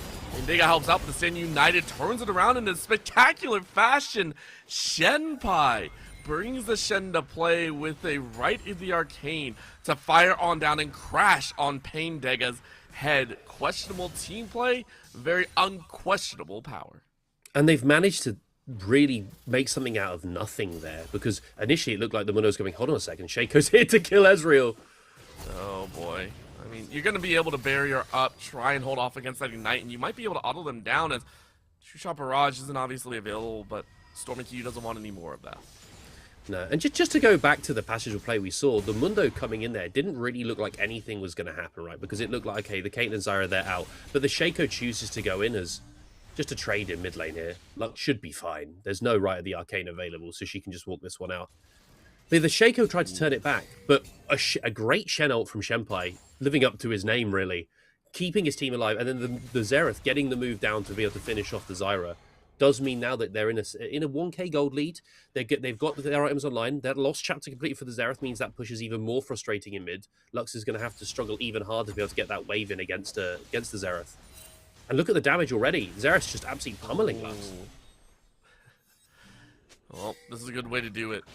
As we said, nobody should go quite low in this situation. This might be a really easy way to do so. However, the box doesn't land, so Palu, very easy walk away, still has a decent CS lead as well. I will say for Xerath, the joke that they were going to upgrade that damage output to like 150% AP is wild. For the top side though, Shenpai and Hegel gonna push this wave in for Sion, ain't gonna enjoy it. However, what a catch on the bot side as Vision score turns into a Vision score. Potato Squad picks up their third kill. So yes, they pick up the Vel'Koz kill, which is really great if you are, this Zyra, being able to get close to that Leandri's, which is the only real way, again, you're going to be dealing with this Mundo and with this Shen tankiness. They get the Dragon as well. On the top side, Robs is forced away from his turret. He was pinging for assistance and no assistance came. And this player, which I would point out as being maybe your talisman, if you are Potato Squad, kind of being pushed out of this lane so far early on. A little bit of a lead developing for the Shen, who's also impacted the map. They do get the grubs in trade for the Dragon, and there's fights happening in the top side. The Sion, he can try and take this, but there's a Mundo and a Xerath coming up to support any second now. It's actually caught out, so Paulo actually got stopped in the midway, which maybe is why they slowed on down. Here comes the right of the arcane, though. Good hit number 1. Hit 2 goes wide. Hit 3 lands, but the 4th isn't going to kill. It's a nice little dodge, though, but that's Zivit Once again, in a situation where you're kind of dodging for your life, now down almost 2 waves straight. Top side, both top laners sitting at about 200 HP. Do you wish to risk your life? I honestly don't know if it's worth it at this time. It's almost definitely not, right? Especially if you are Shen, and not being active out on the map means that with not having Stan Unite available, which means you can't kind of counter the plays that the Shaco is going to be making. So at the moment, he needs to try and crash in that wave, try and then back off, get a bit more HP. He hasn't got that Heart Still finish yet. There's damage in bot. It's a kill. I mean, that's a really good flash coming out of Tony, and it was a beautiful play to keep that Xerath in range, or that Vel'Koz. So, vision score goes down once more, and we're starting to see kind of the ebb and flow of this bot lane turn into who lands the skill shots and who gets away from the damage source. Good TP or good recall coming in from Shenpai, but you only have to stand united, so you're still waiting to use that major ability for the rest of the squad. I'm liking how things are turning out, though. It's very bloody here early on, Rob. It's very, very bloody. And I will say, shout out to Shenpai for, it sounds weird to say not saving his support, but Stan United being that impactful and ultimate means you can't really waste it. Maybe he's going to use it on the Xerath here. And you don't have your stun either. This is going to be a really scary point. Multi-CC going down, and you still don't want to use that Stand United. It's a difficult call to make, but you are in trouble. Now, the Shaco clone will be doing some damage back, and for the Mundo, I don't think you can actually stay here. Hegel doesn't actually have the HP. You try and pop the Masochism, but you're just burning Zivit.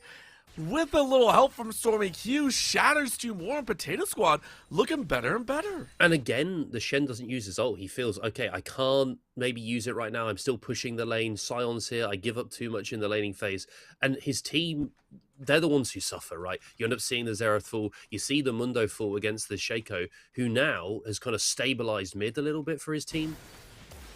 There's kills in bot as well. It's just bloody action everywhere, Orbital.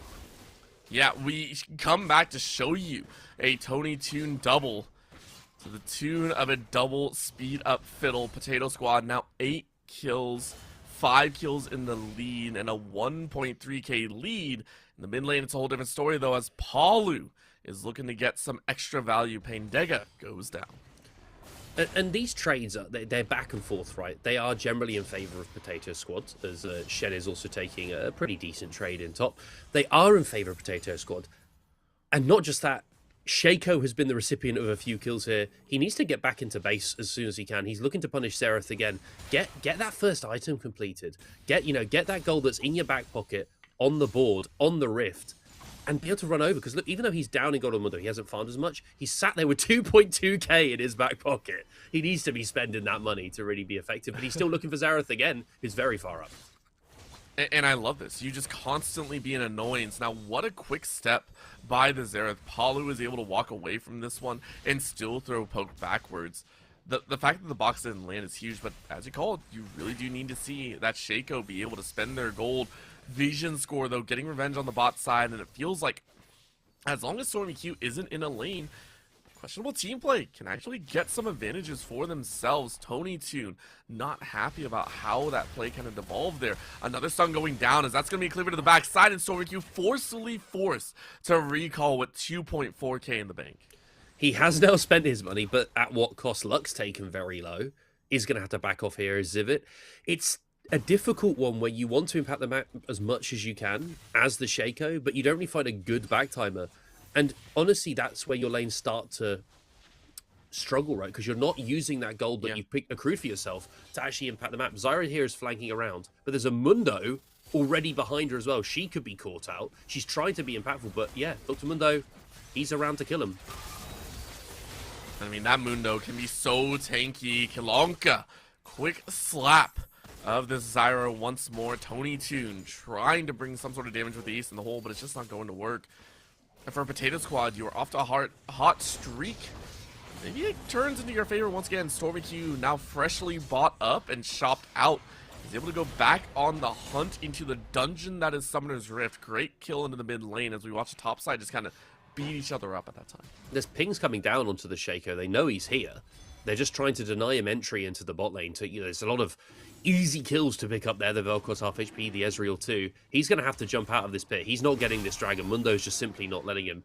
Go back and farm your camps, buddy, is what the Mundo's saying. Vel'Koz is still half HP. It is quite scary. Shaco can still one-shot you from nothing at this point.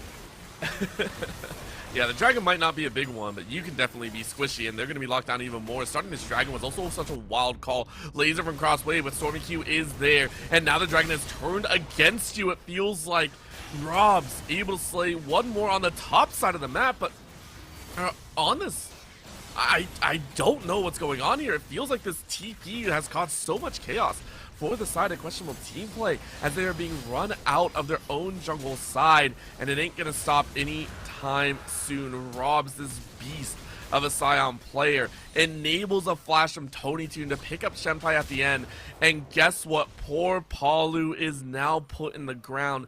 It's Dragon and more sent the way of Potato Squad as they secure another gold lead. And it initially looked, you know, pretty damn good. They'd already picked up the Zyra did to questionable team play. They'd got the fast track on Dragon as Pain Dagger dies off screen again, maybe walking too far up. Vel'Koz is still very low, so be a bit careful there. You might need to get your recall off. But it was just a great TP coming out from the Scion. It just means that 5 members are there, and the Scion just walked at them.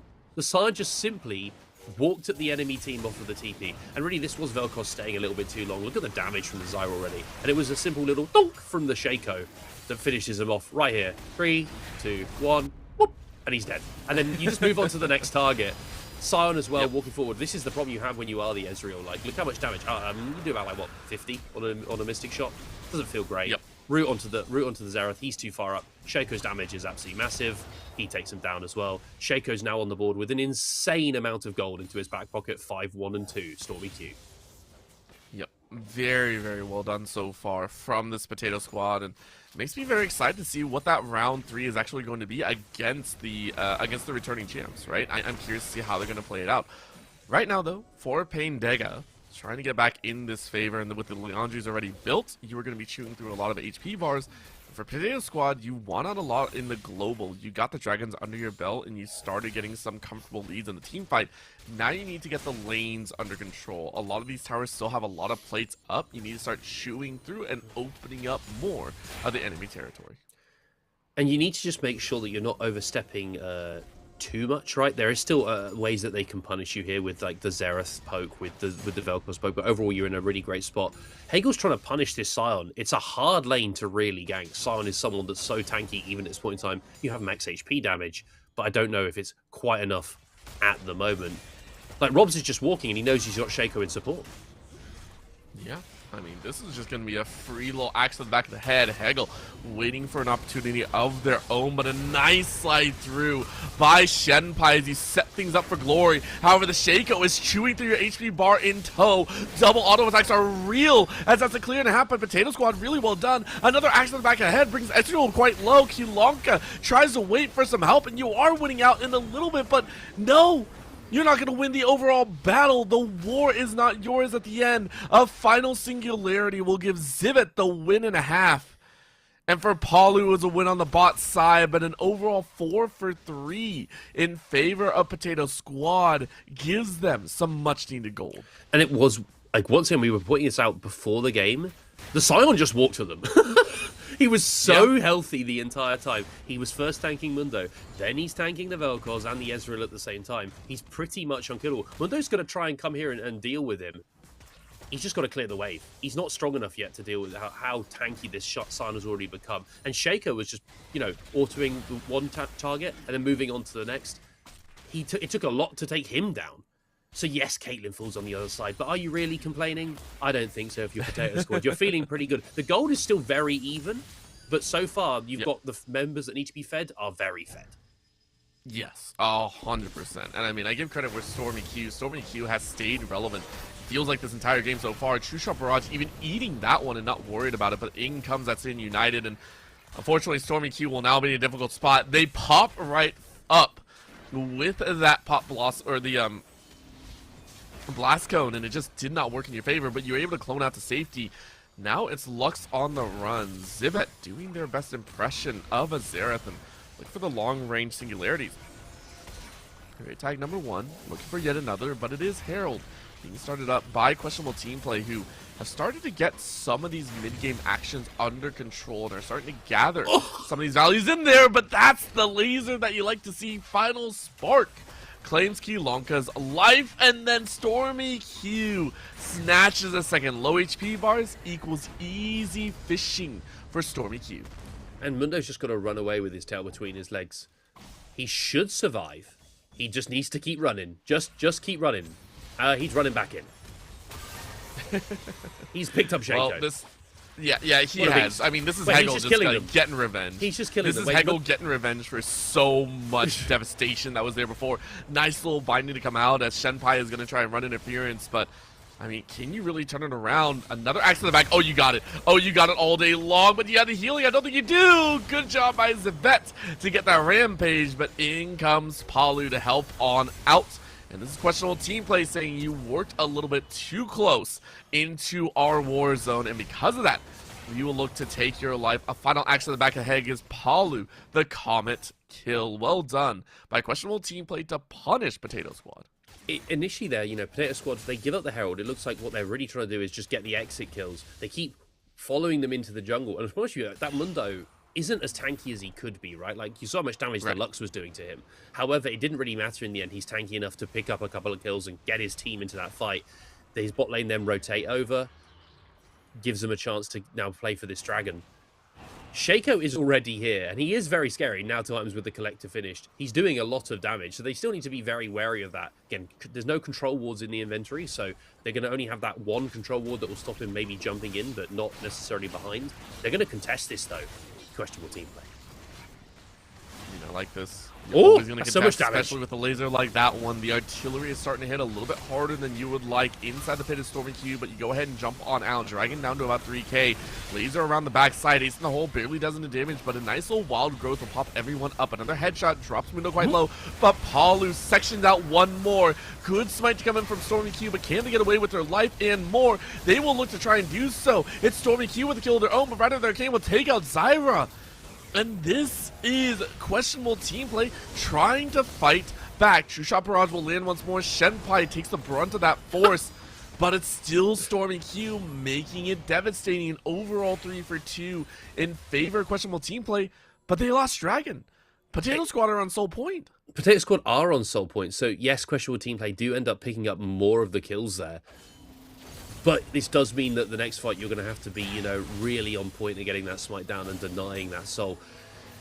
Pain Dagger zoned off a lot of members early on there as the Zyra, and I thought, wow, this looks pretty good. Maybe they can burst Mundo in the pit. He ends up living for a lot longer than he has any right to, really. And then his team come in and collapse, and the damage now from the Zereth on the 2 items, with that Shadow Flame completed as well as the Ludens, just destroys Caitlyn. Caitlyn can't be on the same screen. Shaco's trying it, though. Look at him go. Yep. I mean, this is beautiful work. Once again, Stormy Q just doing everything that they can, but Palu gets a little bit of revenge and is now looking even better. What a laser across the battlefield, though. Zvet even getting that Malignance behind. The Lunans plus Malignance. So much mana for a champion that has such low-cost mana abilities. But just wanting the Lunans Echo plus Malignance, extra damage underneath is brutal here. Oh, no. Oh no, we're watching Vision Score just get tagged up, and it's like, I don't want to play here right now. I want to go back home. Yeah, please, someone get me out of here. Please escort me, Mundo. Protect the president. You're seeing the effect of having all these poke champions on the same rift, right? It really comes down to who lands that poke first or who's winning the fights. And at the moment, Zereth has been the one. Dua Lipa in the mid lane has been the one to land absolutely everything. Ace in the hole comes through. Vision Score's caught. So now you can maybe play this. You're in a 5 versus 4. You're sieging mid lane. If you get more poke down and you don't let the Zereth hit you too much, there's a chance. But already your bot lane have taken half HP. Right in the Arcane. Oh, I love these side steps, though. One more could do it, but it's not going to land. Tony Toon able to keep all summoner spells, which they haven't been able to do multiple times here. Bot side, we see a little bit of a fight inside the river as the Arcane shift went a little bit too far. Couldn't get behind the Zereth, but Ace in the hole was a good attempt nonetheless. I love, by the way, the poke because it sets up here. Stony Q! Stormy finds Kalonka and then draws a little bit of aggression coming out of poor Hegel, but Hegel might be caught in a really rough spot. Stand United to try and keep him safe. Very nice taunt to come through, and you land one more onto Zvet. Is this the revenge of questionable team play? Is this the revenge that they're waiting for? It looks like it is going to be so. Vision Sword comes in with the sweep. It's a 1 for 2 at the end of the day. And it's just fights constantly, right? And this is what happens when you have all of this damage at such long range, because everyone ends up on 1 HP very quickly. And you don't want to, like, back off. You don't want to give over the chance for them to reset. So you just keep going in and trying to force a fight and force a fight. And I think, you know, you see what the Shaco can do. Like, that Ezreal just was not long for this world. However, once he's got that first pick, he gets chunked very low and has to run away again. They're starting this Baron here, questionable team play. Is this a questionable decision? Because Shaco can try for a steal. The Shen is trying to dissuade him from coming in. I mean, Stormy Q has been very good about getting in and out of the battles, and I think that deterrent is much higher than they were expecting. Stormy Q now actually chasing for another fight, and Vision score just goes down. Stormy Q is a brutalizer and a half here, 2 items, but just a menace in their own right. There's a good tag though, and you can't get away from the shots, but Palu will get taken revenge on, as that's his final spark to take their life. So trades upon trades upon trades. We are 26 versus 22 kills in 48 kills in 25 minutes. It's almost 2 kills a minute, which is insane. Honestly, the beginning of the game didn't start this quick. Which means it makes it equally impressive that we've had as many at this point in time. Shen has, as an aside, been in quite an important piece so far in this game. He doesn't look like it from the score, but he's had a couple of good Stan Uniteds in this mid game, which has denied, you know, more than 1 kill. Usually you've seen Vision score fall, and then the rest of his team survive thanks to the Shen ultimate stopping the Shaco doing more damage, and then moving on to like cleaning up the fight. I just want to make sure that they can keep this kind of ball rolling, because you now see the gold lead, right? 3,000 gold in the lead for questionable team play. They haven't picked up that Baron. They are first on the map for this dragon, which is spawning very soon. It's spawning, in fact, right now. Let's see if they can get entry here, because the Shaco is looking to just pick up probably Vision score again and then move on to the next target. They just can't get poked out too much, Potato Squad, because that Xerath is doing a lot of damage.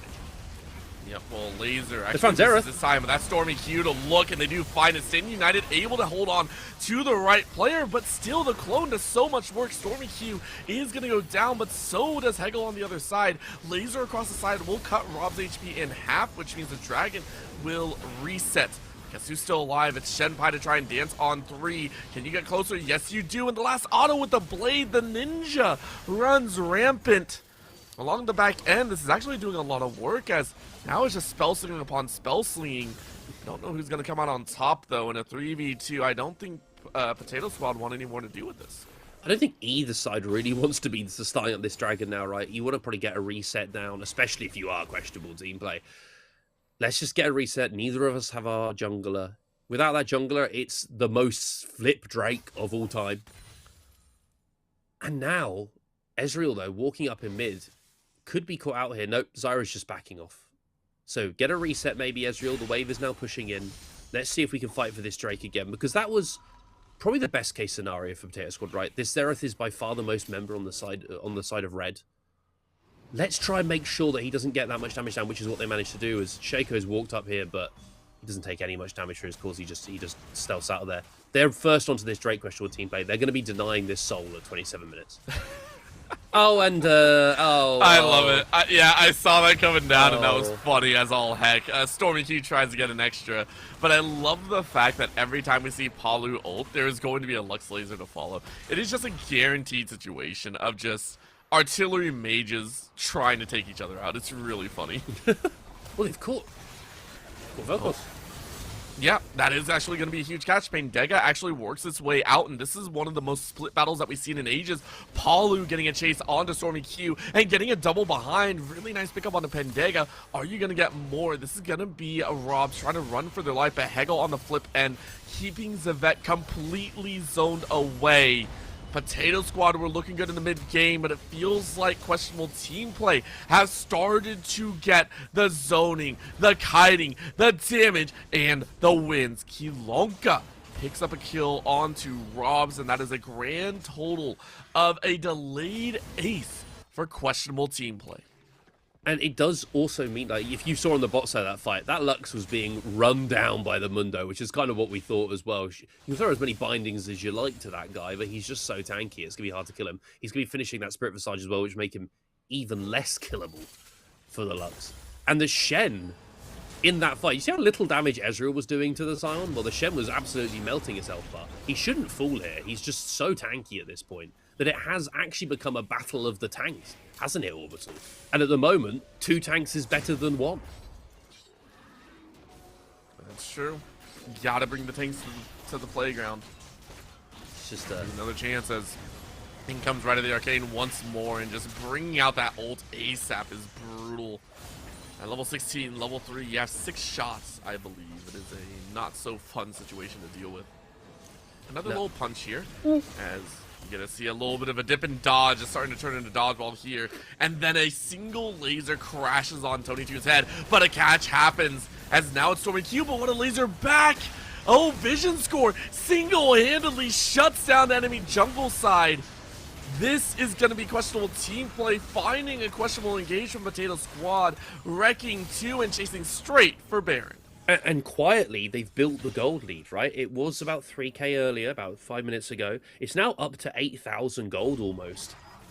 And this is off the back of just much better team fights, playing around Stan United, not letting their value, their most important target, or their most important teammate, in Xerath fall. They're all very low. They are going to get this Baron. It's going to be hard for them to pick anyone else off because, yes, poke champions are annoying, but they don't have engage, and so therefore getting in is very, very difficult to a lot of objectives. Everyone survives on questionable team play with this Baron. They can now choose where they want to go with it. Honestly, I'm saying 5-man mid. I'm saying A-ram it, right? You've got 2 tanks. Well, Shen can go onto side, I guess. You've got 2 tanks. You've got Xerath poke, you've got Ezreal poke, you've got Vel'Koz poke. You should just be able to actually outpoke them, outpush them, and look to close the game, but Ezreal's caught. That, whenever you get a catch, it's so dang big. The artillery fire is ridiculous. Can you land the last one? Yes, you do! Questionable team play. Artillery is go. Laser upon laser upon laser will bring about your doom, and it's 3 gone from Potato Squad. We are 31 minutes into this game, and questionable team play look to break the base. In comes the ensemble onslaught, though. Is there going to be a response on the other side? Stormy Q trying their best, and they will lock away the Ezreal. Will they get a little bit more as a clone is popped at the very end? But Vision Score has turned into a secondary DPS here, dancing inside the minion wave, waiting to try and get a little bit of help, but Stormy Q takes her life out instead. It's still Hagel, though, saying, guys, I am still the true damage dealer at the end of the day. 5, 8, and 6, 458 on Heartsteel stacks. First inhibitor gone in favor of questionable team. And they're now just going to blow out Ezreal. Okay, he's out the fight now. He's now died to the burn. Mundo is now taken quite low. He's tanky, but not that tanky against 4 members, so he's going to fall off the backside. They do break the base. Shen was here the entire time pushing bot, so he's at least going to get bot turret as well. So they have broken open the base, got rid of that first inhibitor. They can now look to maybe implement the next push. Let's look at see if they can break maybe the top turret as well. It is very frustrating, let's be honest, when you're against this Shaco, because if the Stan United isn't available, which it wasn't to save Paolu's life in mid, it means he is just going to die. And he's decided, I was saying I want defensive items, Orbital. Those are not defensive items in that Xerath inventory. He's going full damage. He's going to either kill you or be killed.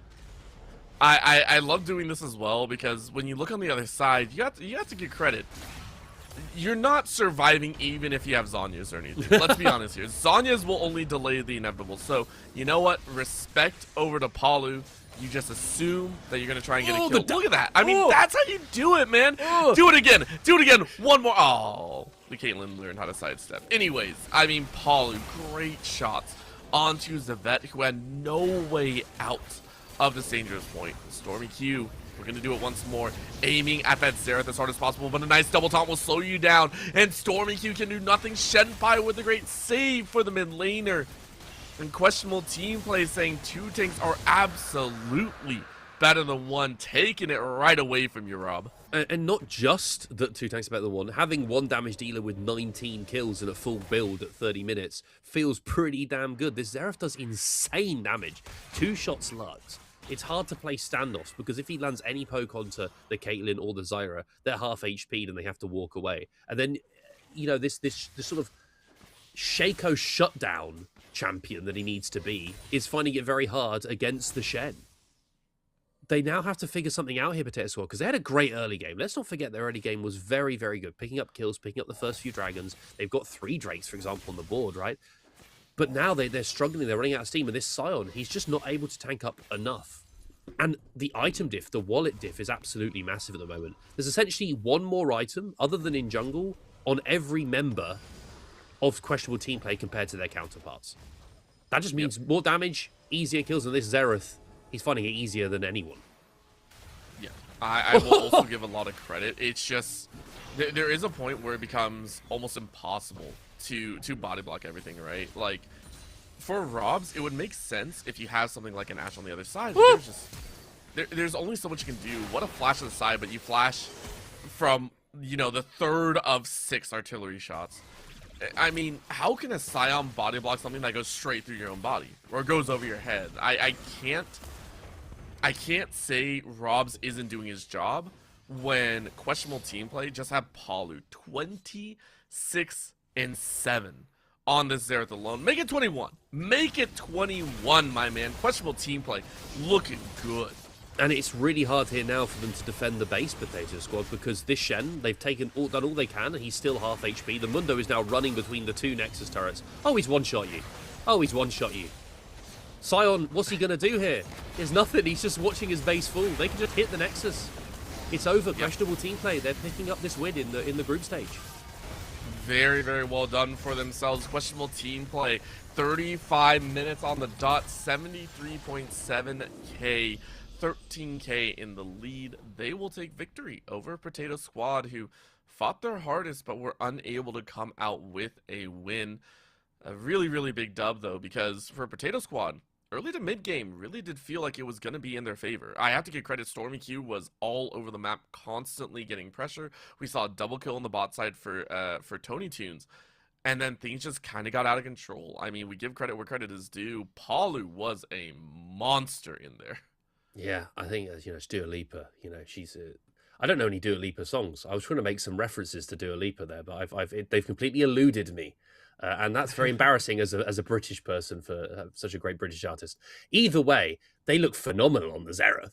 They look incredible. I mean, they've been able to do so much damage in that fight. They were like, you know, half HPing someone on a Q. There's no way you can block it. It's impossible to play the game.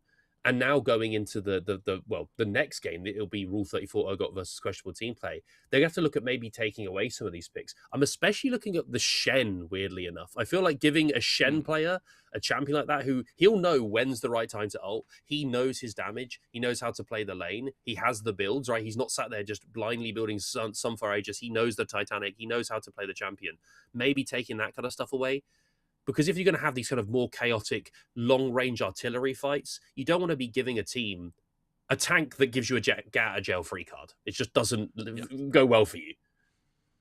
100%. And also possibly their main champion, like you alluded to earlier on as well. Shenpai getting a Shen, ridiculous time ahead. That's also why Fearless is a big thing to watch for once we get into that quarterfinal stage.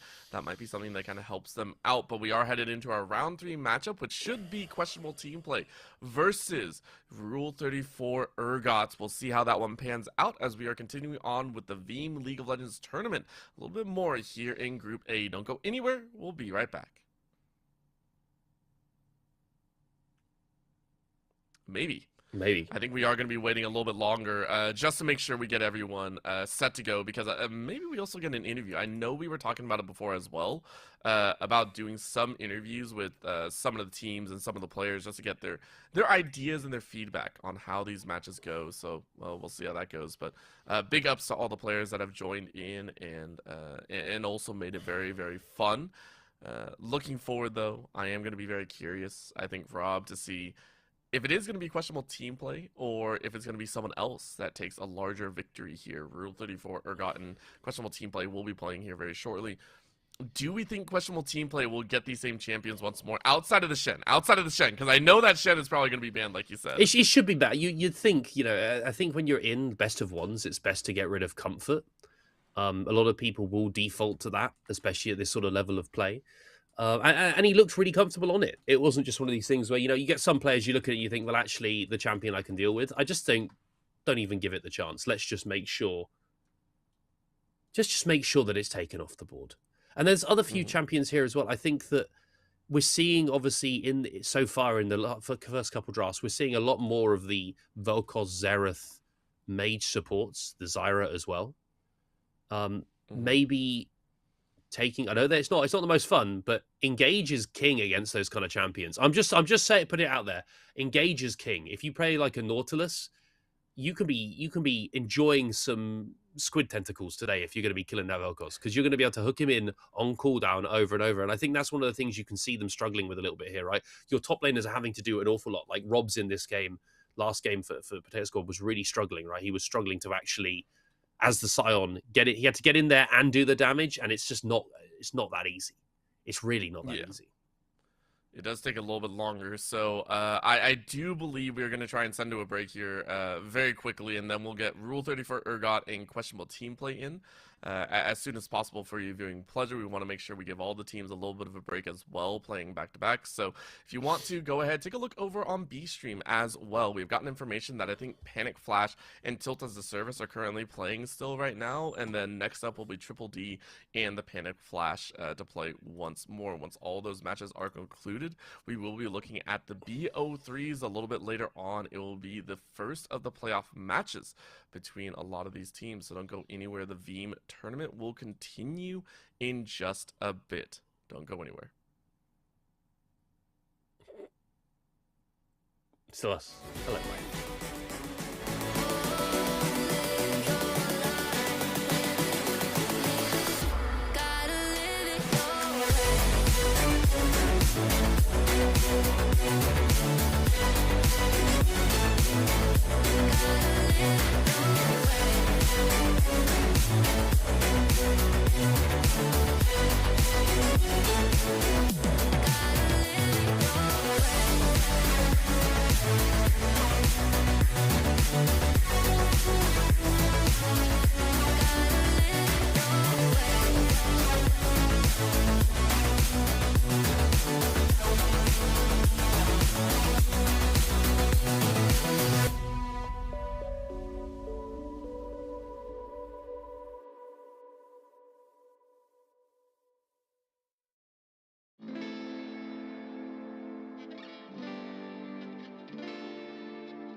You're not strong enough to care.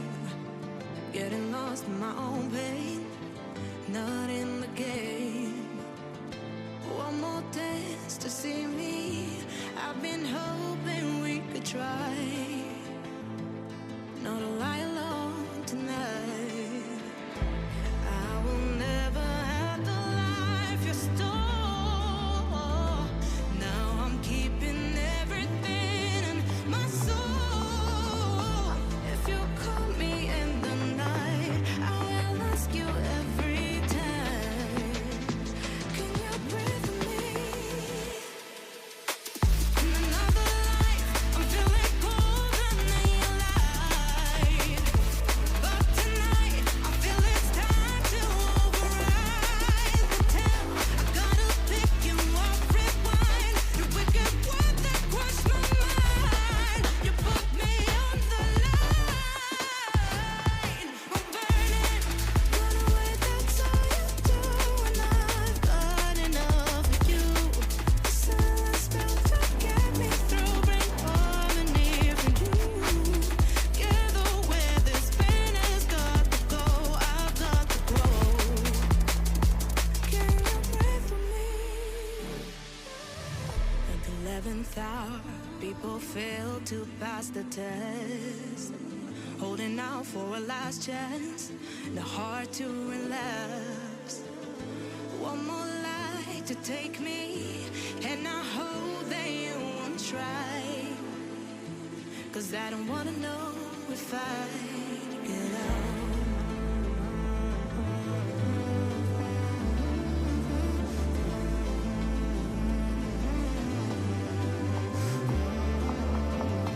If you call me in the night, I already said goodbye. You won't breathe for me. In another life, I'm feeling cold and you're light.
pretend.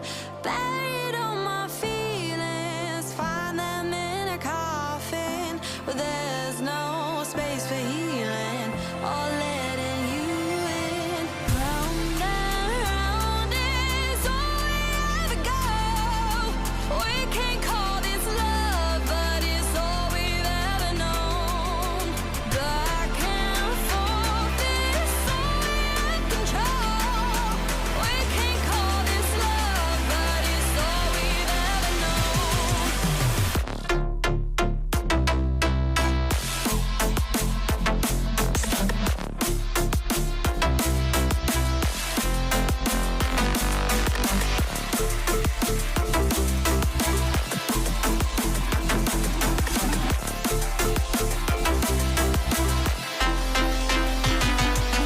I've been hurting for quite some time.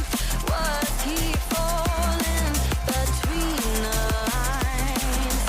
I hear you cry, but what am I to do when I feel just as numb as you?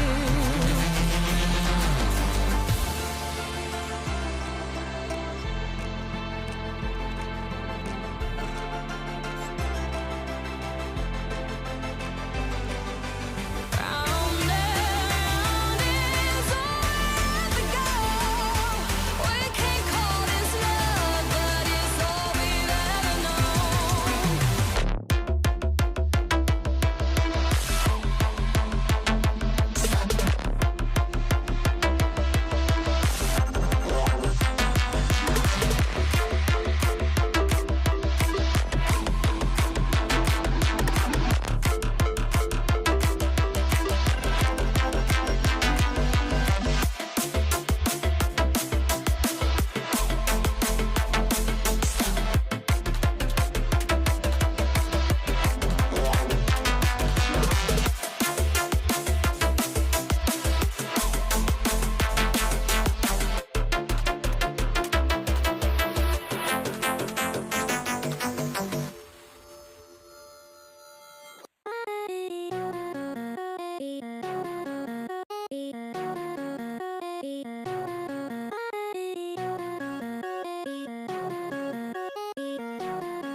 Welcome back, everyone. We are set for our second game of the day here in Group A. It's going to be a fantastic one. I know you and I, and as well as Rob, should all be very excited for this one. It is Rule 34 Urgot, the perennial champions, returning in for this tournament, now going up against questionable team play, who just in the last match looked pretty dang good. I got to give credit to Paulu on that Xerath, looking like a master. Yeah, I think if you've sat there, they've been in the back room. They've been maybe watching the stream. Rule 34 Urgot. Maybe they can take some notes on what to pick and what not to pick against them, because I think giving them a chance to play lots of long range with a couple tanks, and one of whom again the Shen for Shenpai. That giving the kind of peel as well as the front line and the damage, to be honest with you. He was doing an awful lot in that game with the Titanic build. It does mean that it's hard to maybe play into that, and it makes the game very chaotic because every fight is everyone starts at half HP. And when your poke mage is the more fed poke mage, then that's what you end up having. It doesn't matter. They've first picked the Shen away. They've taken the Shen away orbital. So that's not going to be seen for Shenpai. He's going to have to come up with something else. I mean, I love that. I love that very quick lock. And not only that, the Nocturne and the Ash being picked up. This is a very targeted focus composition from Rule 34 Urgot. Not only that, they ban out the Xerath behind it. So already taking pieces of what we saw in that previous game, denied from questionable team play. Questionable team play now going for a little bit more aggressive with the Urgot, as you mentioned, but a harder carry in the bot lane. And this is a little bit surprising because we saw questionable team play. I want to say look more for the safety line. Into a Nocturne Ash, you are specifically going for a team fight champion.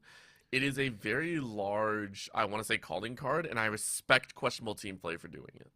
I think, there's always a fear here. I would have tried, we would say they are champions twice. This is a very feels like a very planned draft already, right? Like, think about this. Ash Hawkshot True. reveals a target that's isolated into Shen Nocturne on top of their head. So it feels like already we're seeing, the champions come in with a game plan with how they want to play. And we saw that, we didn't get to see the game and we will see it later, but we did get to see that within their first draft, right? We got to see them play like the Xin comp, or we saw them put on the board like a Death Wally Xin comp. Here they're going for a pick comp, and they're actually like building these pieces around that. Questionable team play, as you said, this is a team fight comp through and through, really, right? The Zyra again for the support, again for the support of the bot lane. I forgot the name now. My brain's like not working today. The Jinx as well means that all they have to do is look for that one reset and keep moving forward. Pain Dagger, that's the one. And hopefully they can now round this out with maybe a team fighting mid laner. They've banned out the Aurora from Catsy. They're not going for a mid. This is an Urgot with a Scion hover, 2 tanks. It could be a Scion or Urgot jungle. That is a possibility.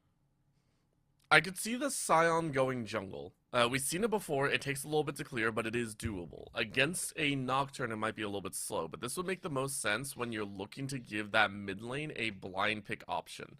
So I kind of like what we're seeing here. And it's still saving that mid lane, so you can still flex in.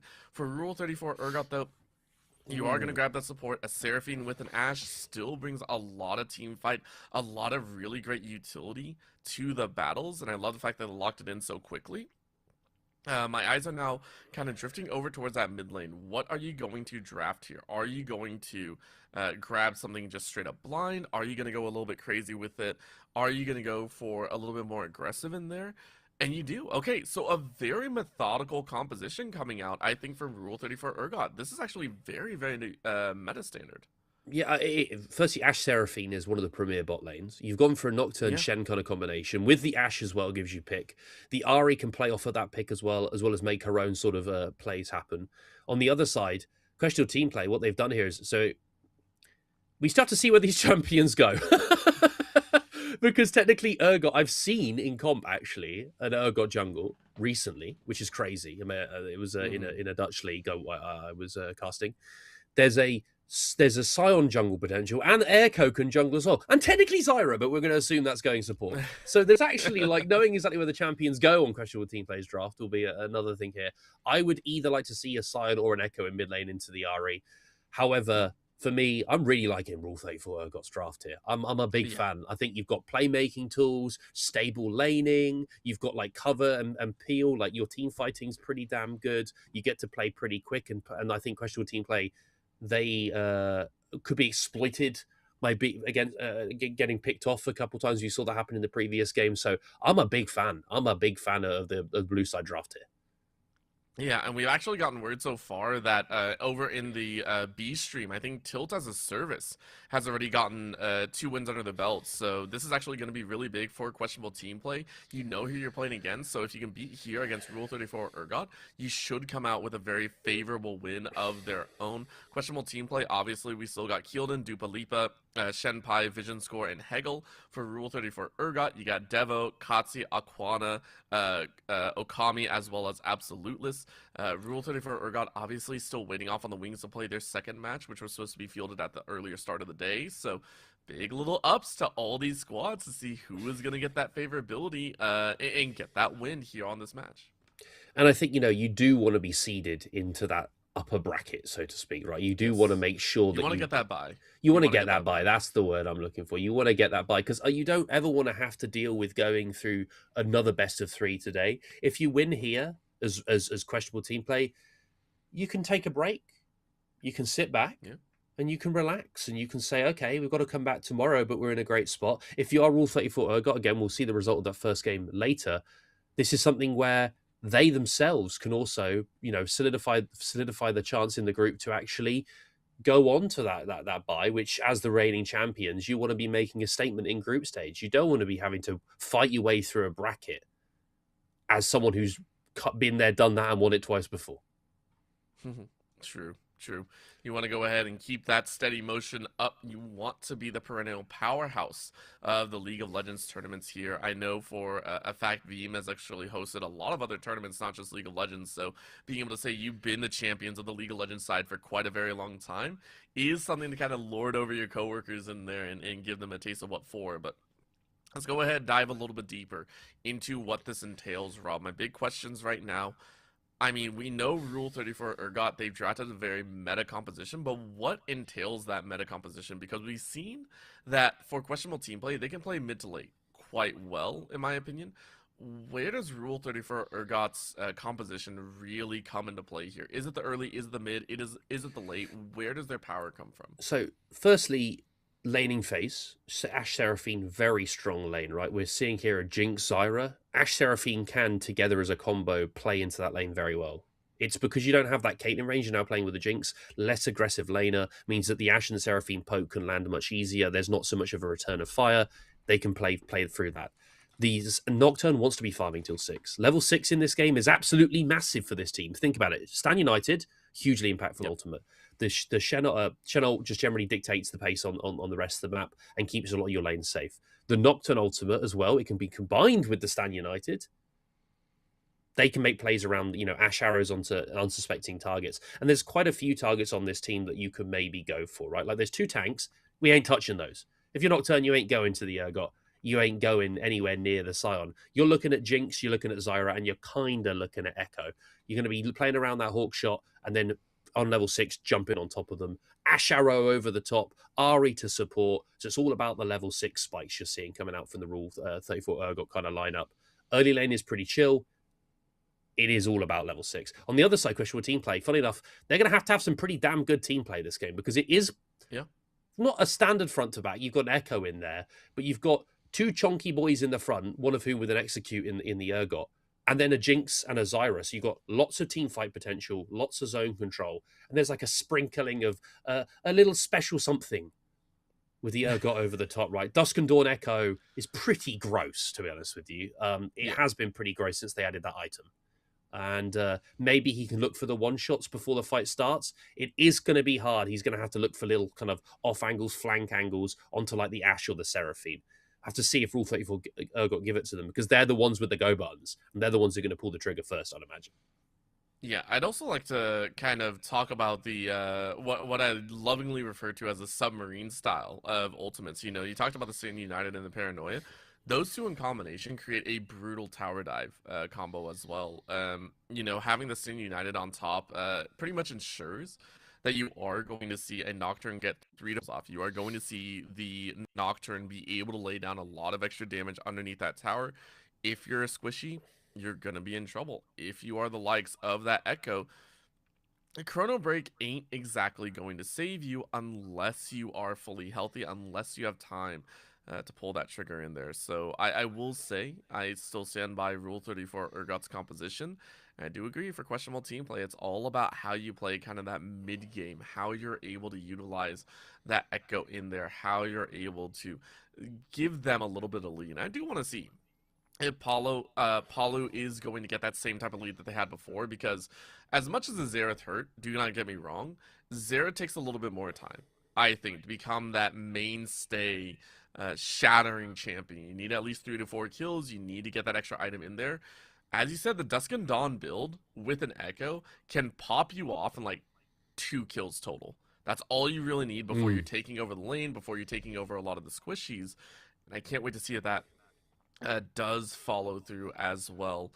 So for questionable team play, my eyes are lined up in that mid lane, but I'm wondering, who do you want to see jungle right now then? Because it is that Urgot as well as what was the other one? Sion and an Echo. There's like 3 here that are potentials. Like Urgot is obviously the furthest removed from the jungle pool. Again, I'm only saying it because I have, funnily enough, seen it being played in comp in the last like 3 weeks, which is surprising to me. But it's most likely, man. I almost want the Echo to be there. Just because I think Sion can stonewall an Ahri lane. I think Ahri versus Echo ends up becoming somewhat of a skill matchup based off of her charm. And I think if you're, as you said, you really want to be getting a couple kills early on as the Echo to then be able to then get that Dusk and Dawn to then start one-shotting people. And it gets you through.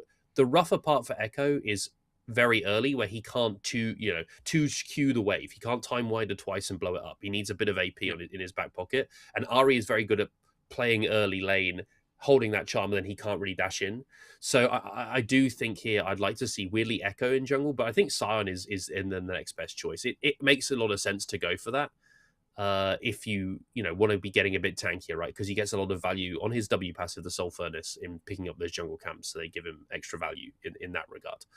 For me, I like Echo. I think Echo's a better jungler than he is a mid laner at the moment, basically, and that's the take. I just want to quickly talk about Rule 34's drafting, actually, because what we've seen here in both of these games, again, we saw the draft for game one, the game one that we didn't get to see on our screens. Right. Thank you, Riot.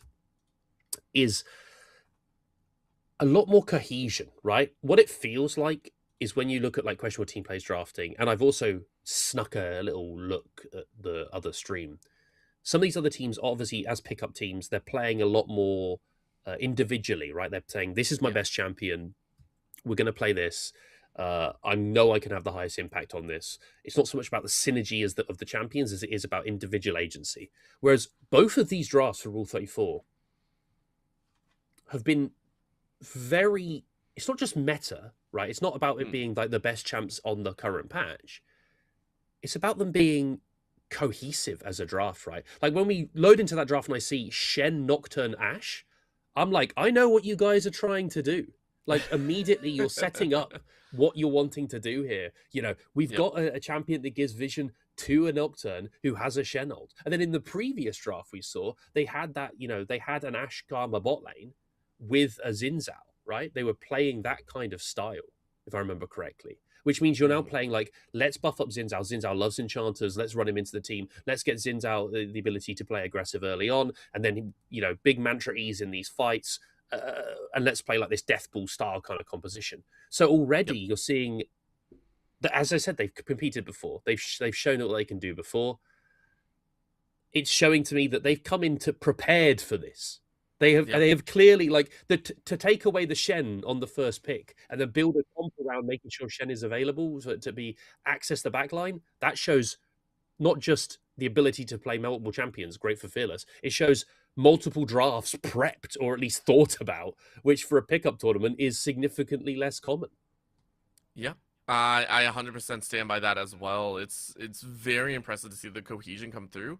And I also expect teams to start to filter that as we get into those semifinals. I mean, the teams that are going to stand up against Rule 34 Urgot are the exact same. As we're diving on in, we are set to go. It is a Sion mid with Hegel on the Echo. So you called it out, Echo into the jungle. Feeling a lot more comfortable there. I really like this. I think, Sion as a champion is really good at stonewalling lanes. This could have actually been a flex possibly between jungle and mid, although I imagine they didn't want to show like a standard mage. You're picking like Xerath blind versus... Imagine you're trying to play Xerath versus the first three champions they'd shown. Paul had a great game on it last game. I'm telling you, against Nocturne, Shen and Ashe, you're not having a good second one. So he has ended up going for something a bit tankier and feels a little bit safer into this sort of dive. And right now, this does mean, like, with the Ahri, it's hard for her to really force the advantages because he is such a tanky boy. In top lane, Shenpai not on Shen. He should know this matchup the other way around as well, right? Because he's decided to play the Urgot into his pick. And in bot lane, you're seeing the Ashe Seraphine doing Ashe Seraphine things, or they're pushing in the lane. Yep. It's something that you don't always see, but at the same time, with an Ashe Seraphine, you get so much good poke down, and it's going to take a little time before Kalanka actually comes online. Quick finish on the top side of the map as Hegel is going to recall, and I wonder what they're going to try and pick up here. It's a quick Dark Seal into a Pink Ward, just trying to get an advantage there, which will actually give Devo on the jungle side about 30 seconds head start on clearing the rest of their jungle. And I would like to see here, in the next, 30 seconds, funnily enough, exactly what these junglers decide to do. Trying to fight for this scuttle here as the Echo is going to be very scary. Your bot lane is going to be pushed in, and Ashe Seraphine are generally a lot stronger at this stage in the game, right? Because of that combination. The Ashe auto slow into the Seraphine normally will root anyone in the game. So if you are Echo, do you decide to go for this scuttle, or do you just go, I'm just going to cross over and take the top one? I think it's the second option. We'll have to see what he decides to do. A little bit of a slow play here. Neither team really putting themselves in a great position for the junglers to gank, so instead it's a meeting of the minds here on this scuttle. do wonder who's going to take it a little bit over each other, but it is going to be a smite away. Good grab on the side of Devo. Echo rooted. Now a catch on the other end as poor Hegel is run out of that brush. And Devo wins it out. First scuttle secured for Rule 34.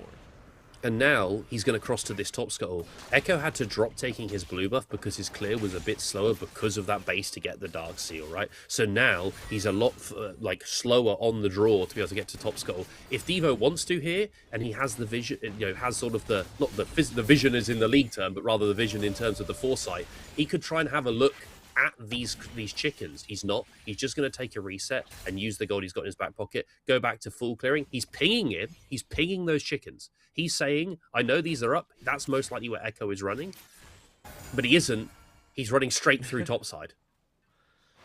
I think it's not a terrible choice, but again, it might be a little bit off timing, so we'll see if that does change anything up. Okami might be waiting off the wings and recognizing that, hey, there's a little bit of danger in there. But for Hegel, it's going to take a little bit of time. As you mentioned, though, still waiting for that quick clear. Nice being out by Kotzi in the mid lane as well, dropping a couple wards, looking for the invite on the fight. A deep pink ward as well, just to try and get information on Hegel. And I do wonder if it's going to be spotted out at the end of the day. No, it isn't cleared. So for Kotzi, you're going to get a whole lot of information and a very large advantage in the information game. I love it. Because you were saying this Echo wants to get a couple kills online, get, sort of turboed to that Dusk and Dawn. They're keeping track of this guy. This is a practice team. They've not got so much set plays as they're aware of what the enemy want to do, and they're all making sure to do their justice. A lot of mid laners wouldn't be picking up a control ward in that scenario.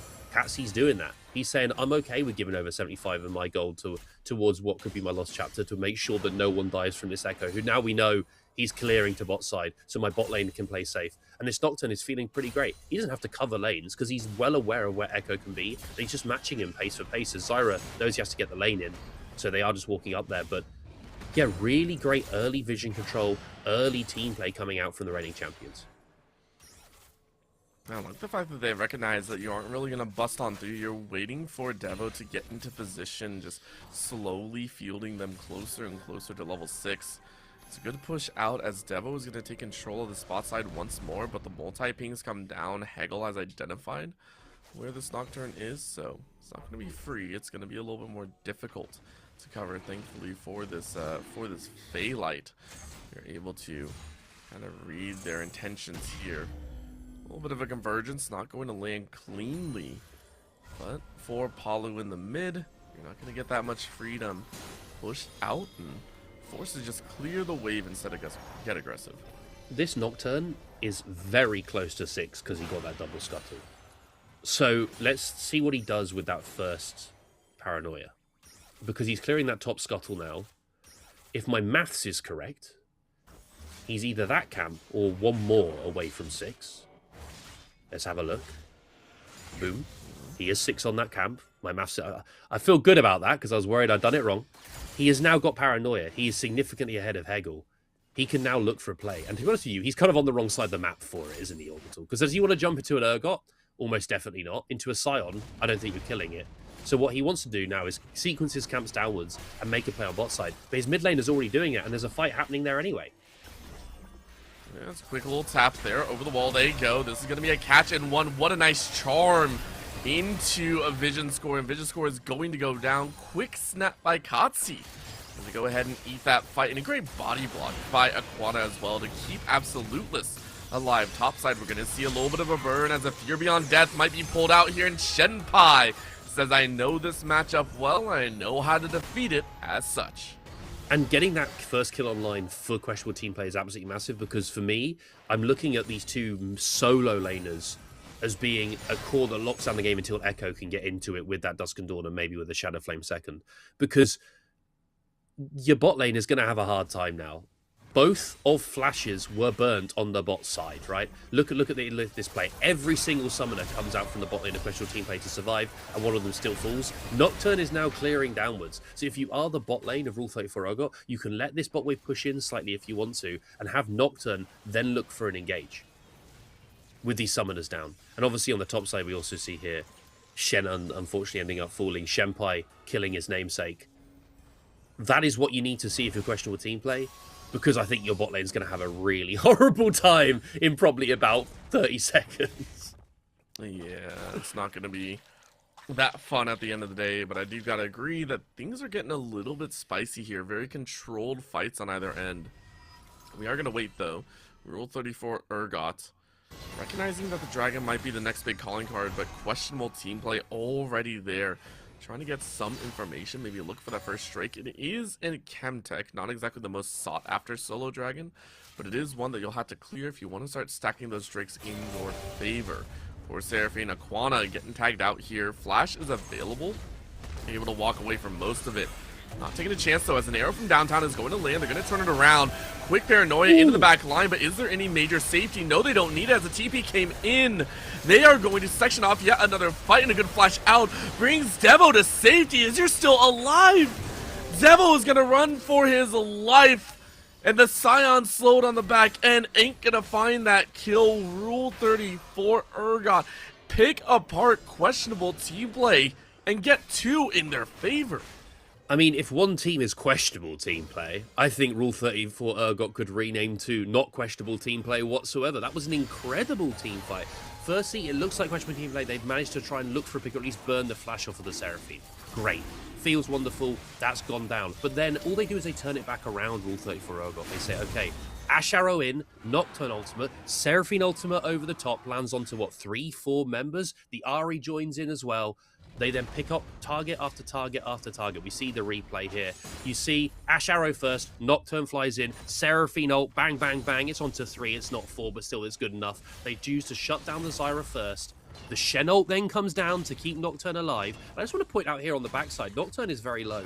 But Ash knows, I'm not going to get this Jinx. I'm just going to turn around and slow the Scion passive and make sure my jungler lives. That's a 4 for nothing, or 3 for nothing rather, and the Dragon. At least questionable team play, I guess, get the grubs off the back of it. But they're looking here to contest here, Rule 34 Urgot, or at least have some members around. They're going to give them over. Never mind. That was such a well-done battle overall from Rule 34 Urgot, and they're now expanding that gold lead a little bit more. Yes, it's only 600, but now they go ahead and rotate out, and I love this. Again, we didn't see this in the previous game, but Aquana starting to rotate out, starting to look for other gank opportunities. And they're looking for another charm target as well. Hegel having to flash away. Doesn't think they're going to be able to win, even with Paulo in the mid. Top side, this poor Shenpai now getting chased around and around. And that's Okami to get a little bit of help to secure this top lane advantage for themselves. And even then, like, I just want to point out how well played they must have been together, because, like, the Seraphine is staying to push the wave in. Like, in some of these tournaments, you see people like that, you're going to have to call for it. It doesn't even seem like those comms are having to be put down as, this will be a bit of poke, but they shouldn't be anything, as the Ahri's here to support. Ashara goes wide. What a charm. I love it. Again, Katsi has looked so disgusting on this Ahri alone, especially with Malignance tagged in. 2, 0, and 3. You're looking for yet another as a charm beside the minions works, and a flash forward with a volley gives Katsi a killing spree. This Ahri is off to the races, and Rule 34 Urgot looking like menaces. I was a little bit worried earlier on with how Sion was getting, you know, he has a CS lead. He didn't seem to be being able to force out of lane. The Ahri wasn't finding openings in the 1v1, but the roams, the team play that's come down from Katsi here has got him this really huge lead. It only looks, you know, it's only 600, but that's a lot when you're not really able to actually force individual advantages as Sion. He's slowly being run down. I imagine he should get out here. He has the unstoppable onslaught, so he does just walk out, doesn't even need to use it. But what great play from every member so far. The goal lead isn't massive, Orbital, despite it being a 7-1 scoreline. It is only, you know, 1.7k, but it doesn't really matter, because I think if you see how these team comps interact, and you see how great the team players from Rule 34 got, you know they're going to bring another team fight like they did previously, again, right? With the Shen ult, with the Nocturne ult, and with the Seraphine ult. They've just got so many tools to make this happen. I do think you're going to have to see some more aggression, maybe some more moments of magic coming out, either from the Urgot or possibly from this Echo, who does have Dusk and Dawn finished. But he's getting his camps taken away. He's being starved a little bit out of gold. And it's all on the back of this mid lane, who has roamed again and again. And Sion, he's far up in this lane, but he shouldn't die. He's quite tanky. Well, he doesn't have ult as the other side. He actually sacrificed a bit of HP just to get this tower. And they might be able to run him down. Keep in mind he doesn't have flash either, so you can theoretically chunk him all the way down. In comes the Paranoia. It's a fight on the other side of the map. They will burn through, but in the jungle side, it's a whole different story. Force flash out of Shenpai, and they do kill Sign on the mid lane. So contrary to what you thought in there, Rob, this is Rule 34 Urgot taking control of the laning phase. Yeah, they've even with that turret falling, which to be fair, you do trade that gold. It does mean that you've now given up a lot of control of the map because your jungler does fall on the top side there. Look at the score lines. Shenpai's having a good game. The rest of them, there's a decent CS, but the issue has been the deaths, right? And now, Ashe can be left alone on her own. The Seraphine has been roaming. Aquana's looked really great at just impacting the map. She's now impacted not just her own lane, but top and mid as well. And then let's look at this next dragon. Let's look at this next objective fight, because they've now going to have all their engaged tools back online for it. If you're looking at that, right? Like with the Nocturne ultimate will be back in the end. The Spirit Rush will be back as well. And they can just play one more team fight. And at that point, that's where you start really snowballing the game. When you're a pick comp and you can keep picking after picking after picking off the enemy opponents. We'll go ahead and dance a little bit further forward. We're about 15 minutes into this game. Rule 34 Urgot looking pretty dang good in the gold count, in the global objective count. The questionable team player looking to turn that one around, bringing all 5 members down here very, very early. It is going to be Palu inside of that brush, but sitting on top of a ward, which is a little bit more dangerous than they were. We'll be expecting quick TP on top of the ward as well. Calling it early. Good smite to come down, so they will get the dragon. Ensuing fight might be a whole different story. That's going to be catch number 1. Absoluteless gets one for their own, and now comes that slow kite forward. Palu goes down. Backwards they run. Fist being swung, but no damage from the Scion. It's a good 2-piece combo, but now they jump forward again. And in comes Katsi. Encore behind from Aquana. And it will be Rule 34 Urgot to lose out on the second Drake, but take just about every single fight for their own. And in the end, at the end of the day, it's crazy. They managed, yes, they get the dragon, but do we really care, Orbital? Let's be honest. Do we really care when you pick up 5 kills? Absolutely not. In the end, the ultimates come back online. It's a catch. It's another pick here. This Zyra is not long for this world. She has the flash. She has to get out. What a great, again, team play is not, it might be the name of the team on the right-hand side of the rift, but it's what Rule 34 have been doing over and over and over again, right? They just look so in sync with each other. Look at the score lines. There's one death. Crazy. That's all they need. That's all they need. Nigh a perfect game. 700 gold bounty on Katsi's head. 6-0 and 6, 3-0 and 5 on Absoluteless. Who, like we said, 2 of the newcomers, along with Okami, that have kind of slotted in with the rest of the team, they played extremely well together so far. 14-1. And I want to see what more they can do here. Big question on my head, where do they progress? Are they going to continue to kind of push the envelope of getting a lot of these objectives down? Will they continue to kind of work their way forward in getting the next tower, in getting the next kind of value there? Or will they just look for the kills? And it looks like the kills are going to be their main answer. Quick snap in defeat. That is Aquana to pick up their first of the game. And if you are a pick comp, this is what you need to be doing, right? You need to find an isolated target, pull the trigger, and this way they're never playing this front-to-back kind of team-fighting style that you see their draft really wanting to do, with the Urgot, the Scion in the front line, then you have the Jinx, then firing rockets from above, and the Zyra providing a bit more damage and zone control. If you pick off the Zyra, the zone control is significantly diminished. Then you can then maybe look at like another member of the team when you've got this Ahri as well. She can get on top of the Jinx. The Jinx is struggling. She's had to pick up Merc treads here, this Jinx. She's been CC'd so much, she doesn't want to have that happen to her. Well, I'm sorry, mate. There's a bit too much on the enemy team to really stop you, not let those stop you, really. Man, just great play.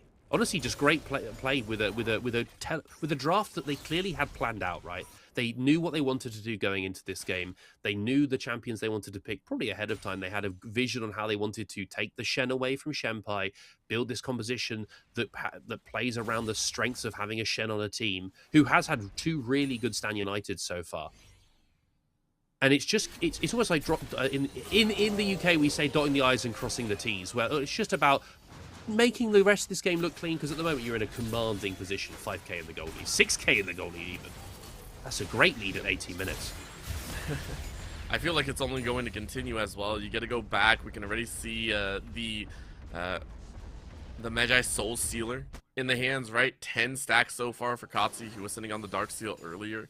I expect this to continue to go higher and higher as we watch them mix. Oh, can you solo out poor Palu? I mean, there's a flash on the Scion, so you're going to be able to get away, but there's a fight on the other side of the map, as that's an Encore landing on one, and down goes Vengeance Score as soon as they appeared on the map. I mean, that's destruction where destruction stands, if you will.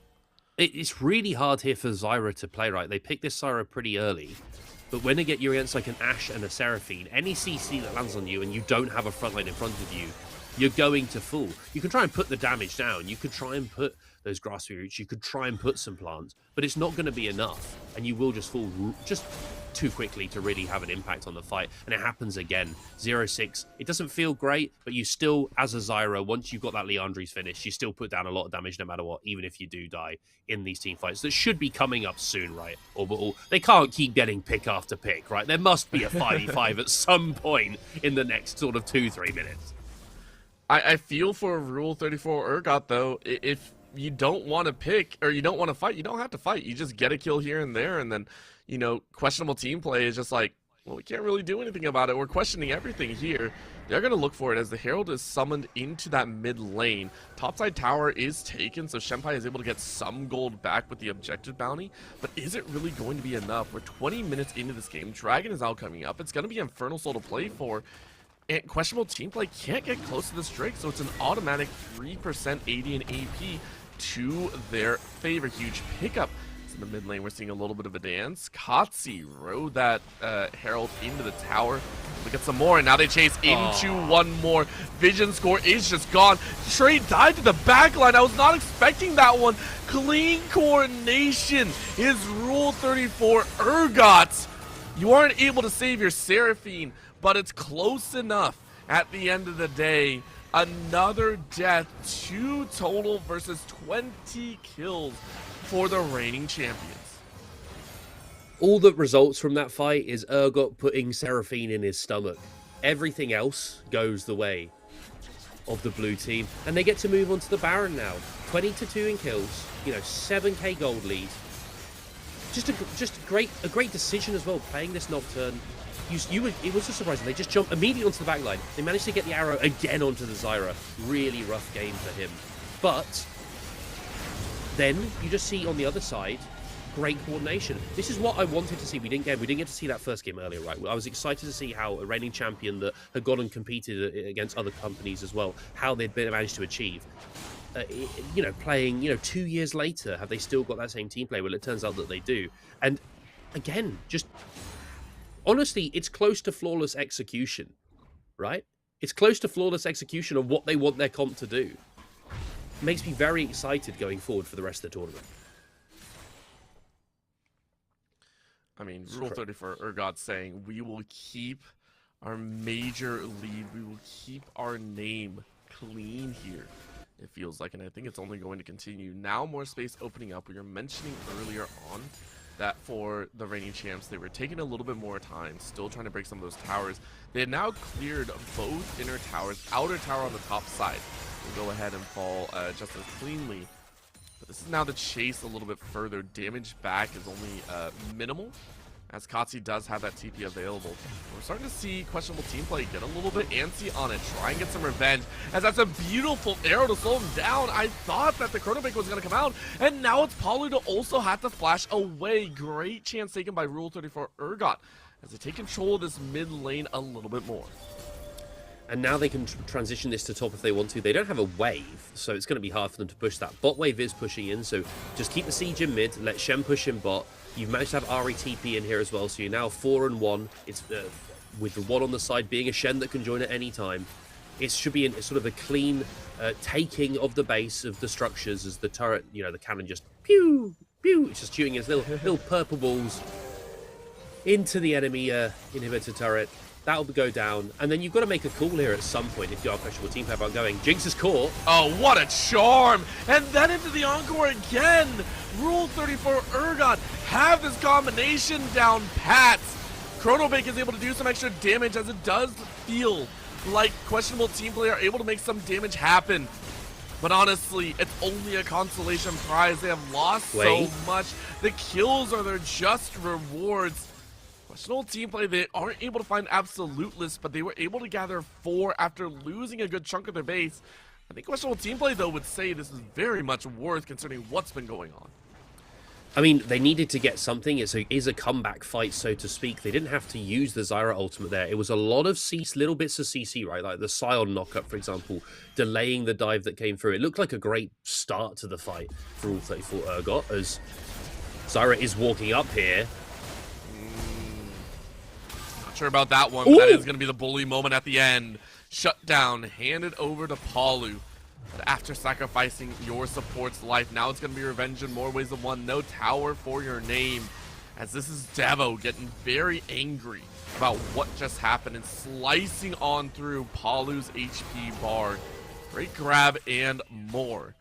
As the scales have swung a little bit back in favor of the champs. They're looking to try and take a little bit more around the base, maybe with Dragon coming up shortly. If you are questionable team play, you just now need to use the one break you've got yourself in this game, which is a bit of an overextension into those multiple knockups, to try and get a bit more gold onto this Jinx. I'm not gonna lie, Ahri's gonna kill you. This is very difficult, but you might get the turret. I mean, if Katsi doesn't kill someone, we know something is horrendously wrong. I feel like 8-1 and 11, 16 stacks on this Medjai's. An unstoppable beast of a mid laner right now. And what we're looking at here is, what does questionable team play do to get another miracle fight, right? I think it has to be a 5v5. All members up, Jinx, preferably not caught, and maybe an Urgot Fear Beyond Death is able to fear multiple members, right? Where you're actually able to lock them down for long enough that your Scion can just sort of stand in them and aura farm a little bit and just start clonking them with the Heartsteel, as this Dragon is going to go over. They don't have any way of really contesting this questionable team play. They're now looking here on the bot side. Nocturnal isn't up. It's up very soon. It's up now. Are they going to go for play onto Scion as 4? I mean, they're going to look at it, and it could be a very easy catch. However, on the back end, they actually found a poor Zyra, and Vision Score is now going to get jumped on. If you didn't show yourself, maybe you could have survived, but unfortunately, that pink ward was going to be all the info that you needed. With that kill number 1, you're now chasing into the mid. Jinx is now on the chopping block, and they're going to go ahead and blast code over. Easy catch number 1. Charm will land directly onto a follow through the encore. Aquanaut, one of the returning members of the championship squad, is looking like a beast and more on this Seraphine. I mean, multiple great encores this game coming out from the support of Rule 34 Urgot. And, man, it looked like, you know, that had they stabilized a little bit, yes, there was a pick here and there, but had questionable team play stabilized enough to sort of scale into the game, it doesn't look like it. Shout out to Paulo in the mid lane, to be fair. He's got 4 items now completed on the side. He is a bit of a beast in his own right, going towards that 5th, either a Titanic or maybe an Overlord's Bloodmail, something like that coming out of the Tunneler. But I don't think he's on a champion that, unlike the previous game on that Xerath, he isn't the one putting down all of the damage, right? It isn't his job to kill everyone on the enemy team, which it kind of was previously. He needs his teammates to step up, and who is going to do that at the moment? The Zyra, the Jinx have had a hard time. The Echo, maybe? It's looking like it's going to have to be a lot of CC and a very long, drawn-out fight for the side of questionable team play to come back into this game. Rule 34 Urgot, though, again, they're already on this Baron top side. Shen is just covering the cross map. Ahri's pushing in top. They've got a wave to play on now. Again, it's just about walking into the base and taking another structure, but this time not giving over a bit of a miracle fight to the red team. And I think I want to ask you, as we see a Rocket try and steal that Baron, for questionable team play, where does the victory actually come from? I know you called it a long, drawn-out battle, but where does a team fight, where does their kind of turnaround for a chance at a comeback actually come from? It really is with their backs against the wall, right? If they're in their base, there isn't multiple angles that Ahri can dash through. Hold on, they're just going top lane anyway here. Yeah, it's a quick dive in on the poor Urgot, and it looks like the Nocturne has flown onto Vision Score instead. It's a quick 2-piece pick as Aquana is able to grab their 4th of this game. Ashe is still pushing on their own as the entire rest of the team fights on the top side, but they do not care. It is destructive beyond belief as in comes Absoluteless, locking that Jinx out of the battle. Simon's actually fairly tanky right now and is able to kind of beef their way through, but that was a 4v5 that Rule 34 Urgot were able to battle into a 2v2 state. Yeah, and honestly, that isn't even the best fight that questionable team play could have taken, right? They started off with Zyra dying. They end up being able to at least, you know, somewhat like get something back. I think the Echo getting a kill feels pretty good because at the moment we shouted him out as like, let's get a couple kills on the board, get this Dusk and Dawn accelerated. He didn't really get accelerated at all this game, let's be honest. And now he's only now picking up, like, getting towards that death cap through items in 28 minutes. Not the state he wants to be in, so getting a kill does feel good. You asked me before that fight, what is questionable team plays sort of win condition? How are they playing this out? For me, it's backs against the wall where the enemy team has to sort of dive into you front to back, so to speak, right? There's not angles that the RE's taking. There's not angles the arrow can go anywhere around your tanks. They can just sort of stand in the front line and soak up the damage and the CC. That is where we want to see them play. We don't want to see them getting caught out again because they're against a pick comp. It's very difficult. Group together, have your tanky guys in the front, and then try and just get, you know, the stuns, the CC from the Scion, who is living a long time in these fights. Let's not forget. It's hard for you to break it as Jinx, though. You're caught out. Oh, it's just so clean. Remember what I said earlier, Rob, about, you know, they don't have to teamfight if they don't want to. That's it right there. that is 100% how you do it. You just fire off an arrow, you get a pick, you look for another. What a charm over the wall! Kotzi is on another level right now, as an Encore will keep Hegel so close. Chrono Break can do nothing to keep you safe except delay the inevitable. And it's a 4-for-0 in one of the most dominating games we've seen thus far here in Group A. The Veeam League of Legends tournament looks to their reigning champions as the once proud stand mighty again. They will topple the beast of a Scion. They will beat the opponents into an ace. They don't even need the soul of the Infernal to secure the final Nexus. Well played, Rule 34 Urgot, as they take their first game win. And there was one moment in this game where it looked shaky, let's be honest, and that's it. Everything else was all Rule 34 Urgot all the way. Again, one slip up in the enemy base, but does that really matter? They look great, and they've come in clearly with a strategy in terms of what they want to pick. They go, we want to play a pick comp. Let's get the Ashe Seraphine in there as a more standard sort of bot lane that lets us get through the early laning phase very easily. Let's play it around this Nocturne and this RE dive. Let's punish, you know, mispositioning coming out from the enemy support, the enemy ADC. It's clean. It's really, really clean. And it gets me excited to see the final game, which was the first game of the group. Because I think this draft is actually an easier to execute, understandable win con draft than what they drafted in the first game versus my brain's gone. Potato Squad.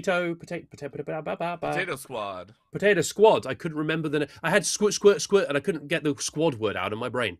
Potato Squad. Oh, we do see the result.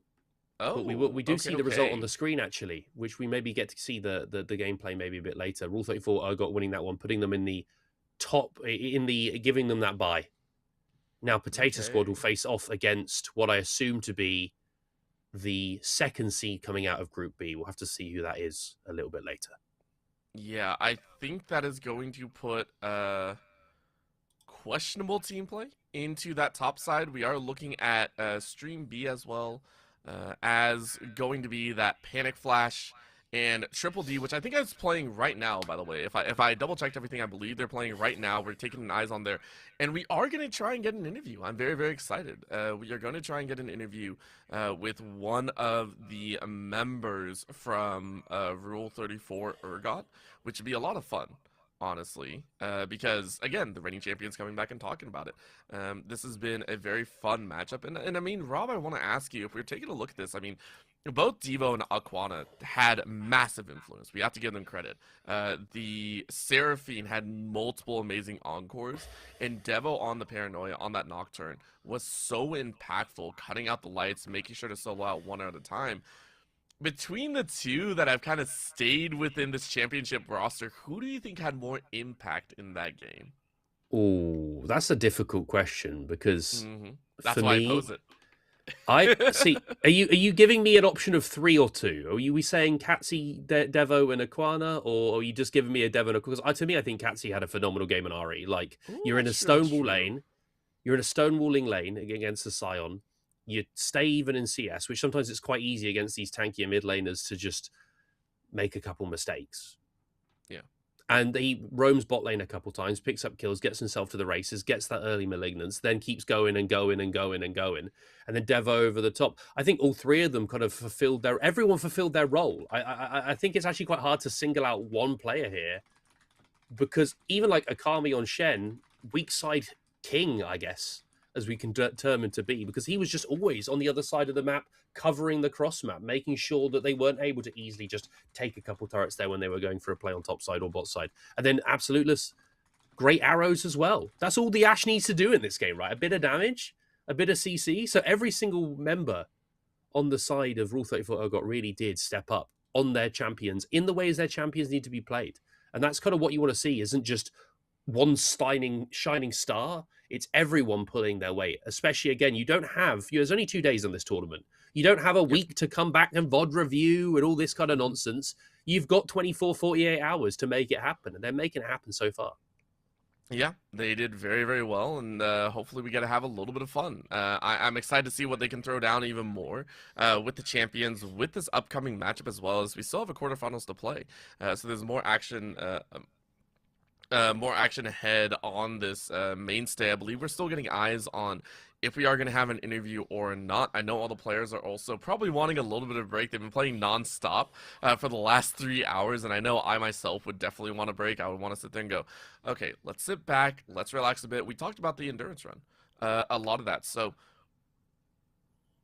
I believe we actually have an interview. If I heard that correctly, I think we are going to have an interview with one of the players from Rule 34 Urgot. So I think I might need a repeat in my ear. I know we're talking. Hey, there we go. Okay, we have Aquana. Aquana, welcome, welcome, welcome here to the desk. Congratulations on your victory. We were just talking about your amazing Seraphine. So I do want to ask you first, how are you feeling coming back to the Veeam League of Legends tournament for, if I'm not mistaken, the 3rd time with this team? Is that correct?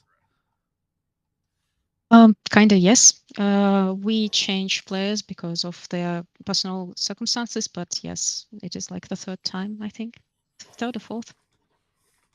Oh, okay. So let me start things off. I want to ask, how are you feeling for this tournament so far? Obviously, we've seen you play, and you guys look very, very comfortable. Your entire team looks very comfortable. Was there any weight on your shoulders regarding coming back as the reigning champions in the previous 2 tournaments? I'm excited, but of course a bit frightened because it is indeed some weight, and I don't want to mess up. And also, I want to show that we're still capable. So yeah. So you've played together, at least with a few of these players, for quite a while now. How do you, the last tournament I think was a couple years ago. Have you played a lot together since? Because you seem to all be on the same page. Like you and bot lane together, you and your Ashe, you just seem to be laning very well together. There was that fight early on in this last game where it's just Ashe arrow, Nocturne ultimate, then your ultimate over the top. Do you play a lot together outside of these kind of tournaments? Because you seem to all be so, know each other so well. We practice basically. Usually we train before the tournament and then we just abandon league for another year and then come back before the tournament to play again. That's the main strategy, so that we don't get tired of this game. So you're not that addicted to League of Legends, it would seem. Some people, they have to play it 24/7. Some people have jobs. Well, I'm in rehab now. Hey, there you go. That's what we like to hear. I just want to ask, with your drafting as well, I'd noticed compared to some of the other teams that play, what they're comfortable with first, and they kind of pick champions that don't really fit together in the same way. You guys look like you have a game plan. Like in this last draft, you take Shenpai Shen away, you then put Nocturne and Ashe with that, so you can then Ashe Vision, Nocturne ult in. Do you guys also do a lot of prep for drafts behind the scenes? Because it seems like you guys, like in the first draft, we didn't get to see the game. You had like Xin Zhao with a Karma. You seem to have a lot of plans you've made to make sure you're gonna be champion for the third time. We do prepare drafts, but I won't tell all our secrets yet, so Ooh, that we good, don't spoil good. anything. But yeah, we do prepare drafts, and we do check our opponents to be prepared for them. Okay, That's good to hear. That's good. That's good. I will ask this because this might be a little bit different than you saw back in 2024 and 2021. With the introduction of the Fearless Draft system, I'm sure you've been updated on this system. It is a little bit different than it's been played before. And as you said, you're in rehab for League, but that also most likely means you follow a little bit of the pro scene. You see what Fearless is like. Is this series format, especially for you that at this point are heading into the semifinals with a 2-0 record, you're moving in a little bit quicker into the playoffs. Are you and your team worried about the new format, about possibly some of these champions being locked away after game 1, or are you guys fairly confident in your champion pools and in your drafts that you guys are going to have no problems even if it's on new champions every time? Well, as I said, we have prepared, so I'm pretty aware of what Fearless Draft is, and that is why we try to get ready for that and to have enough champions so that we don't get outbanned. So I am actually an OTP Karma player, but I have to spam other champions because I'm expecting to see quite a lot of Karma bans, for example. So I just want to still be helpful for my team. That is why I have to prepare other champions. So I will say, before Rob goes with the question, I would not assume you're a Karma one-trick with how clean that Seraphine was. That's all I'm saying right there. That Seraphine, very, very clean in there. Thank you. I've got a question that it's not really related exactly to this. Who on your team, who is the loudest voice? So who's the one shot calling? Who's the one most addicted to League of Legends? I want to know some of the characters on your team. I want to know, who do you like the most? Who do you hate the most? I want to know all about your team and see, who do you think is the best player? Just anything that we can learn about Rule 34 Urgot. I'd say all of the team members, they are shining in their special way. Who is the loudest? Just like loudest. Loudest is Akami. Who is the shot caller? It's Katsi, and I'd say he's the best player of us all. And speaking about the loudest, Akami used to be my ADC, but he just decided to escape me from bottom to top lane, just like further away from me, because I'm very strict and I'm very demanding support. So he decided to take a holiday in the top lane. Is he gonna ever come back, or has he ran away forever? No. He's never coming back. You've scared him off. That was a very quick answer. I'm afraid so. Oh. I've got only one more question, and then Orbital can ask whatever he wants. I'm stealing what I'm sure he's going to ask. Are you going to win the entire thing? Are you going to defend your title? I'm asking you to say this now on day one. Are you going to win the whole thing? You're going to try to cut confidence. We want confidence. We want. Sure. We will win, of course. Sure. No doubts. There you go. That's what I like to hear. Over to you, Orbital. We're just stirring the pot at this point. We questioned you enough. We berated you enough. I feel like, Aquana, you played a fantastic game before us, and we appreciate every single answer that you have provided for us here today. Any final little shout-outs or any playful jabs at your upcoming opponents that you'd like to give, or would you prefer to just go back and get ready for your next match? And no jobs. I want to shout out my team. I want to shout out my friends that helped us to prepare, because we had some screams and we were absolutely demolished there. But it helped to strengthen us and to take a lose as a man. So yeah, thank you. I would like to thank my team and my friends that helped us. All right. Well, Aquana, thank you very much for the interview. We'll let you get back to the rest of the team. Again, congratulations on your victory just now. Thank you very much. All right. With that being said, that is Aquana, one of the returning members from the Rule 34 Urgot squad, and you can even hear it. It feels very calm, very understanding, but even in there, just a little pinch of seriousness, the understanding and the strictness that even ran off a previous ADC. It sounds like. I mean, humble is one of the words I would use there. I would use the word humble. They're not wanting to require me to force out of them the idea that they're going to win the entire thing again. I think that shows that they're not there yet, as in they're not sat there going, that trophy's ours. It's just a trivial kind of matter. They are sitting there preparing for every match, putting their effort into every match. It's very easy to look forward, to the finals if you are a previous champion and forget you have to play the games in front of you. So it's very impressive there to have such a level head. And in general as well, it's impressive to come in to have such draft prep. It's pretty clear to me that they even have some friends helping them in the back rooms. They've got some coaching staff, if you will, which is always great to see.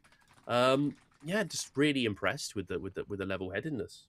Yeah, it was very, very fun, and to hear that they themselves, even talking about the fact that they were having some stumbling blocks early on, kind of shows the level of competition that is in this tournament this time around. I believe the last time they were playing, there were about 3 to 4 teams. This time we've upped it to 6, which is awesome.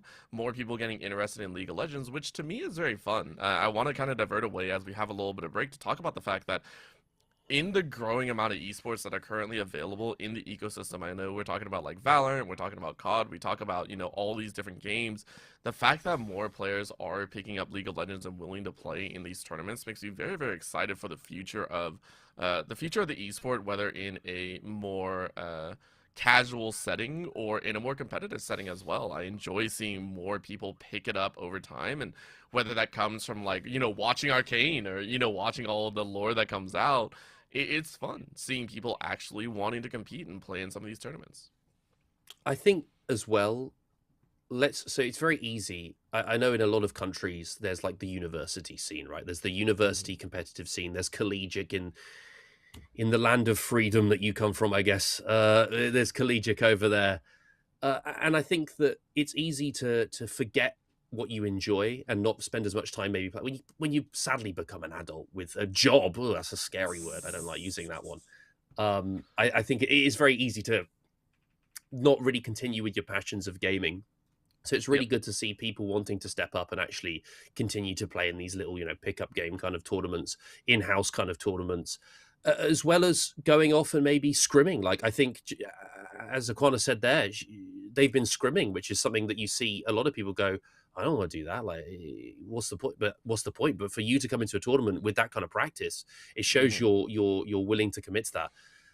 Don't lose your passions. That's what I'm saying here. Don't lose your. I'm pointing to you at home. Don't lose your passions. Continue to enjoy League of Legends or Dota 2 or CS. I don't mind. Whichever game you enjoy, keep doing what you love. And competing. Competing's always fun. Playing on a team. I don't know if you've done that, Orbital, but playing on a team is ridiculously fun. It's ridiculously fun with the right people. It is until you try and like go semi-pro and then things just fall to the wayside. I will say for a period of time before I was casting, I actually had a very local team that we played in local tournaments. It was a lot of fun, and I do agree it's very fun being able to compete. However, all of us were very old, which I think was the funnier part. So when most competitors are coming in at like 16 or 17, I'm sitting here at like 27 entering in a local tournament and trying to play the game. We were old and we were not good at the game. Let's put it that way. But I do agree, never lose passion for the game. It even seemed like Aquana, who was talking about, used to play the game 24/7, used to play all the time, and still willing to kind of just chill out and bring some of that seriousness back, but still have that love of the game. And I love the fact that you pointed out, CS and some of these other games, because Dota is another one that I think Veeam had a couple tournaments for, and the funniest thing to me is Dota is seen as one of the I want to say one of the longest running esports competitions out there. Like it's just been around for obviously ages in there, whether Dota or Dota 2, and I love the fact that they're still competitors for that one as well. How long do you think League is going to be around for? Now I'm curious to ask your thoughts on that. I'm going to answer that in a second. Firstly, you saying that 27 is old. I'm 30. Ugh. I'm 30 years old. That makes me feel incredibly old. League of Legends is going to be around for a long time. I think it's sustained itself as now one of the esports, along with Dota, CS, and there's a few others that come and go, but those are the three that stand the test of time. I believe Productions just told us we've got one more person joining us before the next game, Orbital. Yeah, we have another interview coming in here. It's Keelan, I believe. Keelan, is that correct? I do apologize if we're saying that name incorrectly. Is that how we pronounce it that's here? Fine. It's Kildon.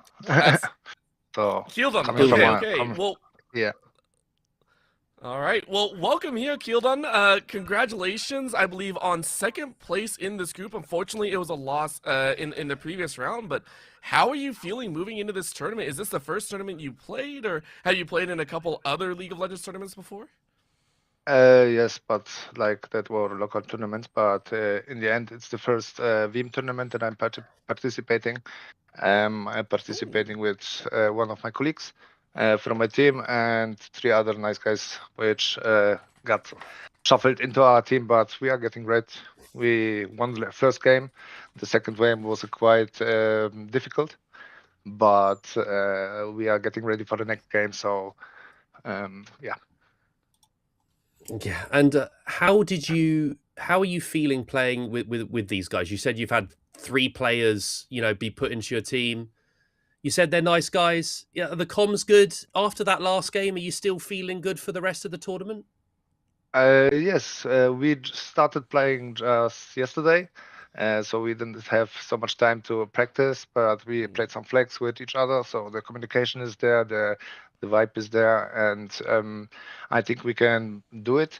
The last game was a little bit difficult because we have picked and scaling comp, and we should do it to the end game, but we engaged the fight.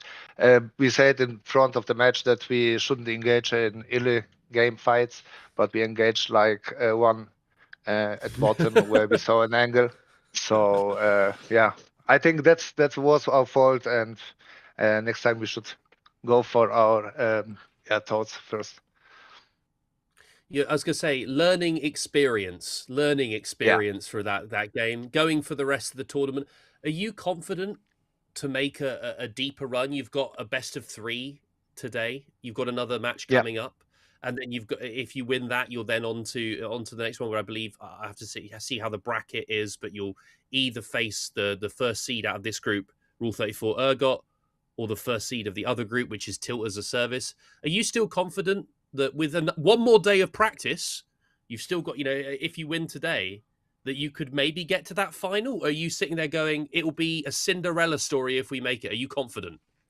No, of course we are confident that we can do it, because yes, confidence all day long. Confidence. The last game was a mistake from our side, and we just wasn't ready for that. And the combo from Seraphine, Ash, and Nocturne was huge.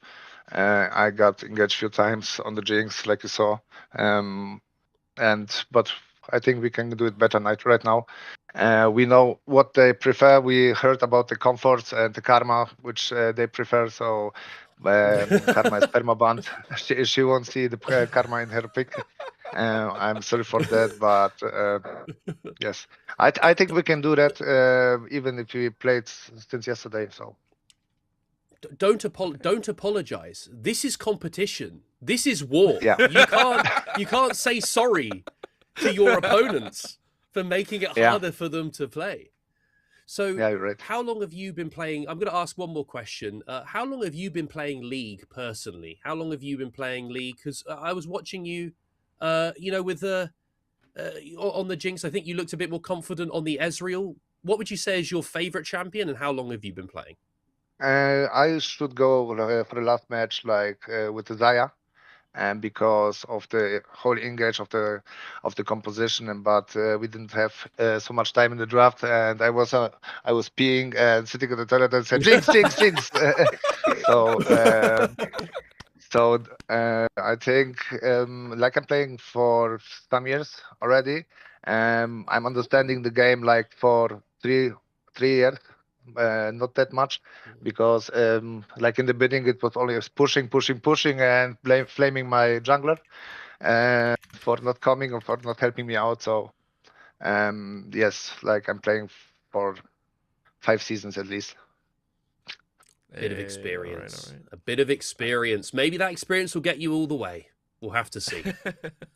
Yes, yeah, it Maybe will it be. will. It will not. Hey, all Maybe right. it will. Hey, It I will. like It the will. confidence coming out here. Very, very impressive. And again, there's so much more to be done here. I believe you have one more series going forward. So, Keeldon, is there any maybe fancy words you'd like to give to your upcoming opponent? Maybe some playful jabs or maybe some votes of respect? Because I believe Group B has just finished up as well, and you'll get to see your opponent here very shortly. Watch out for Ezreal ult. Oh, okay. I like it. Watch out for the Ezreal ult. Watch out for the cross map ult. Is that right? Yeah. Watch out because you cannot recall in the bush if I see you. So you have to go on feet back, or Alright, you have alright. a gray screen. Ooh, of them. I like it. How Ooh. many members can you put in the gray screen? Quite a few. Keeldon, thank you very much for the interview. We'll let you get ready for your next match. Again, thank you so much for joining us here. And thank you as well. Have a nice day and keep it up. Yeah, Thank you. Thank you. All right. With that being said, that was the interview for questionable gameplay, the team that is coming out of Group A as the second seed. And if I am not mistaken, that will set them up to play off against the Panic Flash. With that being said, we are going to go to a short break. As Group B has also finished up their results, we'll be heading into the quarterfinals here very shortly. BO3 Fearless. You don't want to miss out. We'll go to a short break, and when we come back, it will be that matchup. We'll see you in a bit.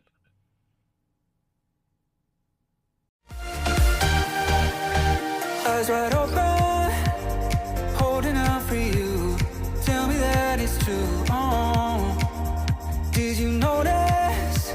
I saw you over there, looking like a heartbreaker. I know you're all that I want, but I don't even know your name. So don't go and leave me lonely. I'll show you another way.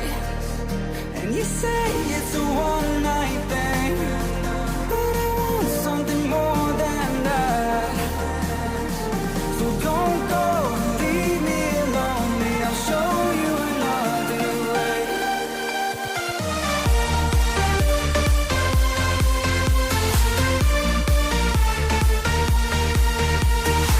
So don't go and leave me lonely. I'll show you another way.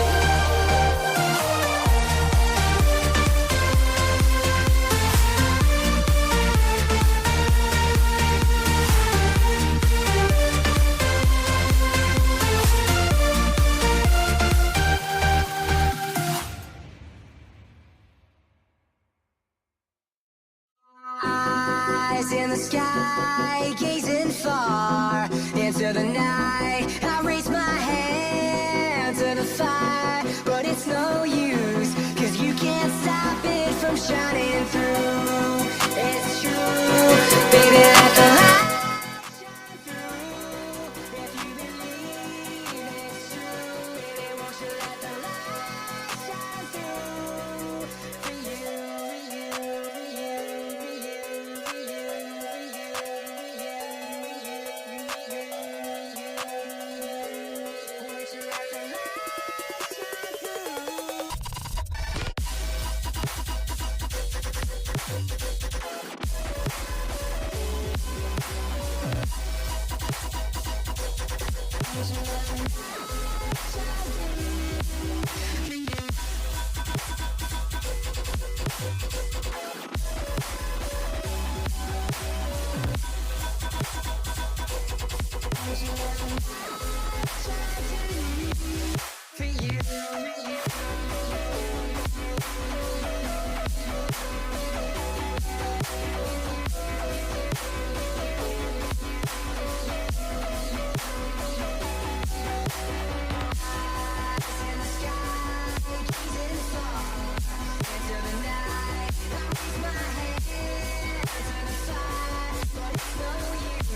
Won't you let the light shine through for you, for you, for you, for you,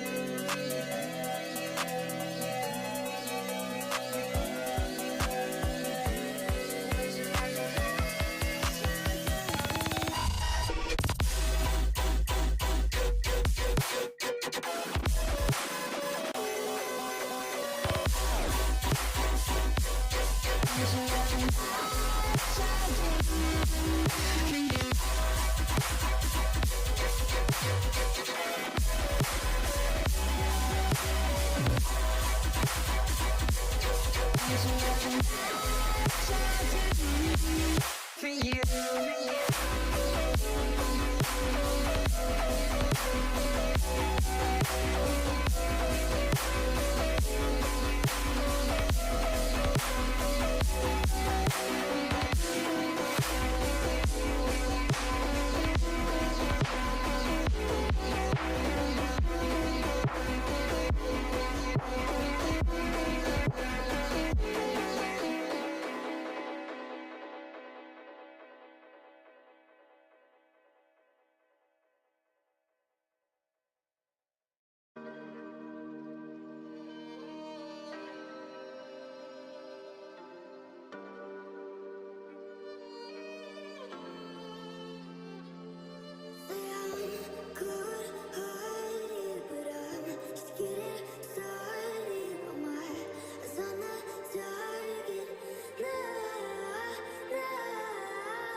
When I'm blue, I think of you in your eyes. How they look at mine, so kinda like that. You're so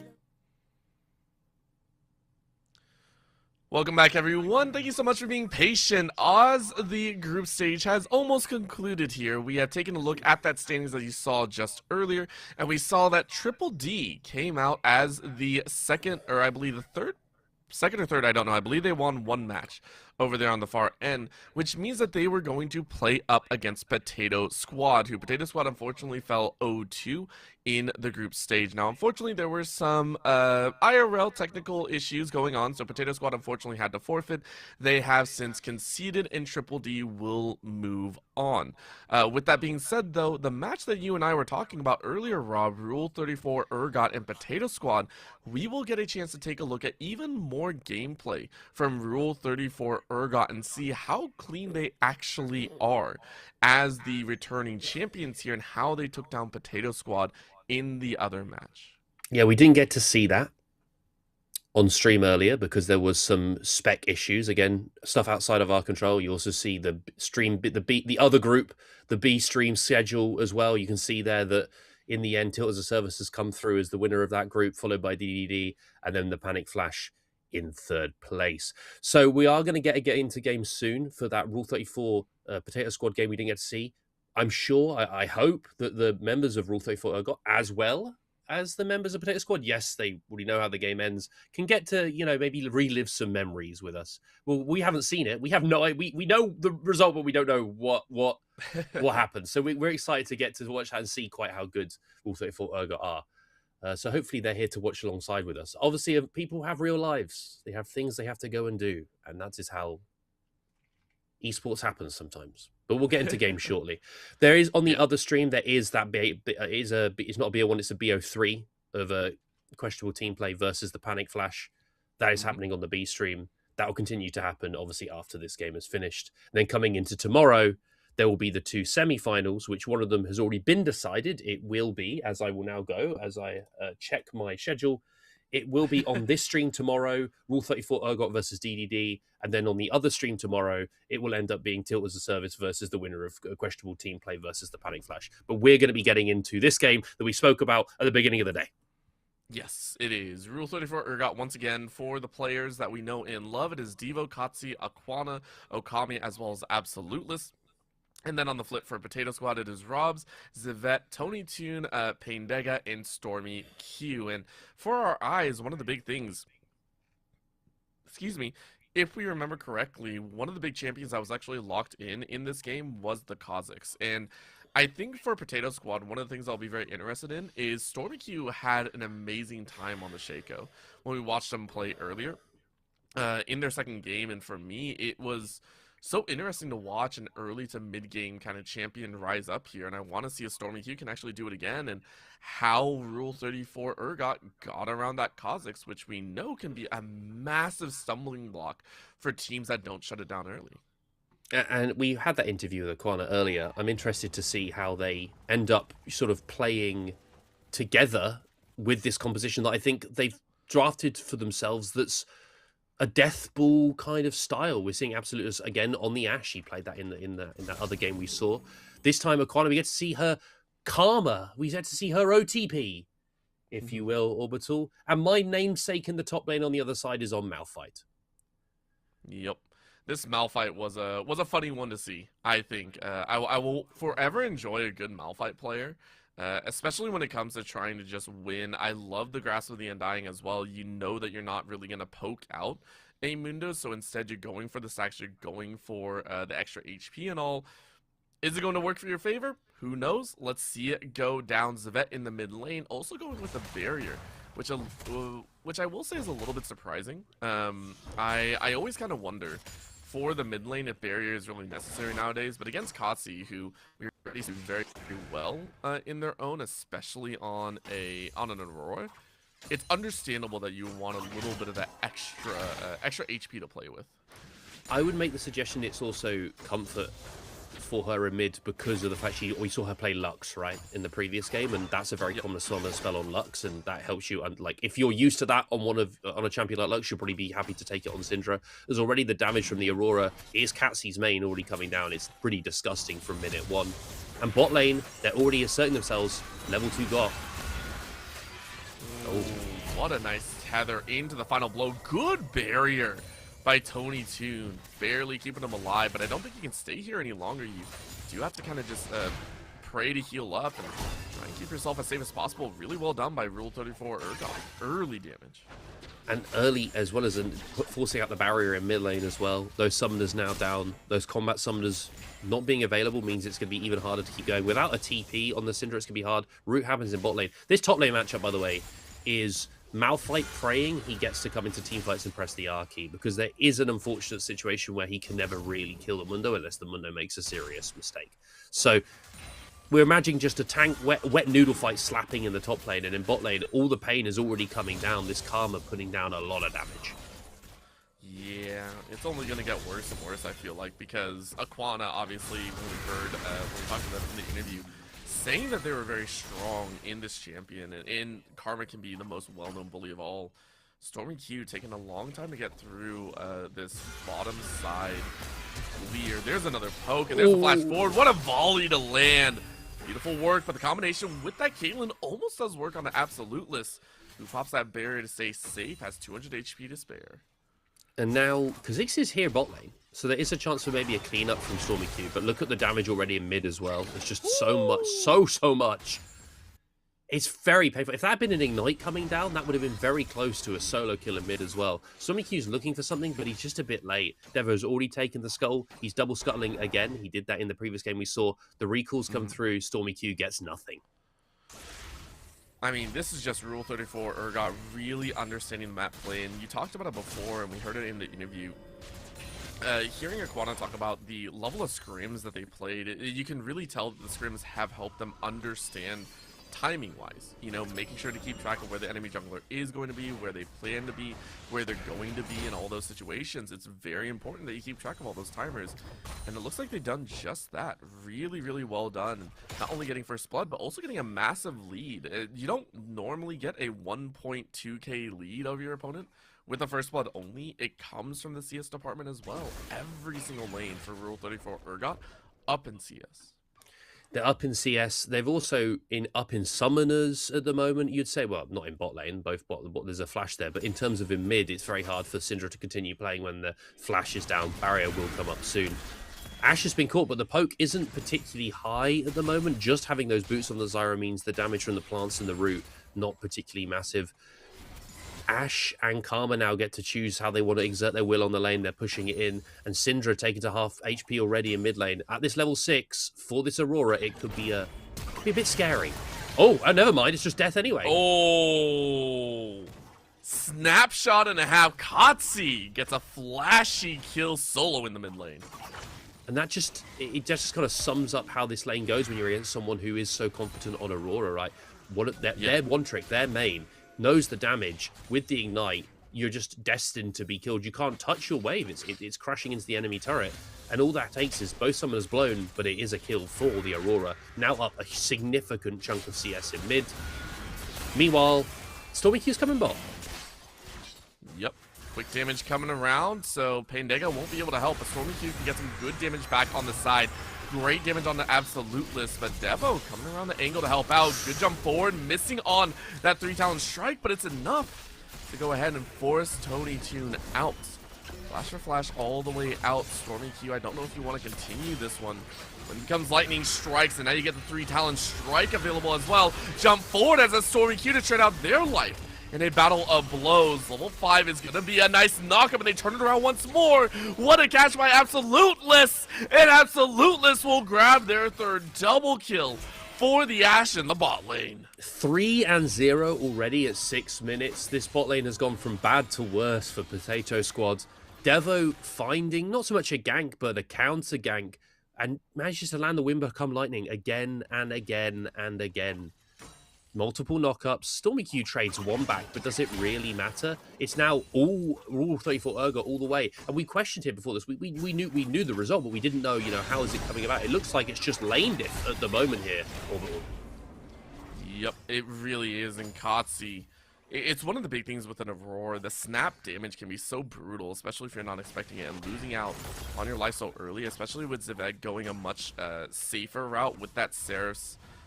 Ceres just does not provide a lot of the early damage. Normally we see something like a Blackfire Torch to trade out instead.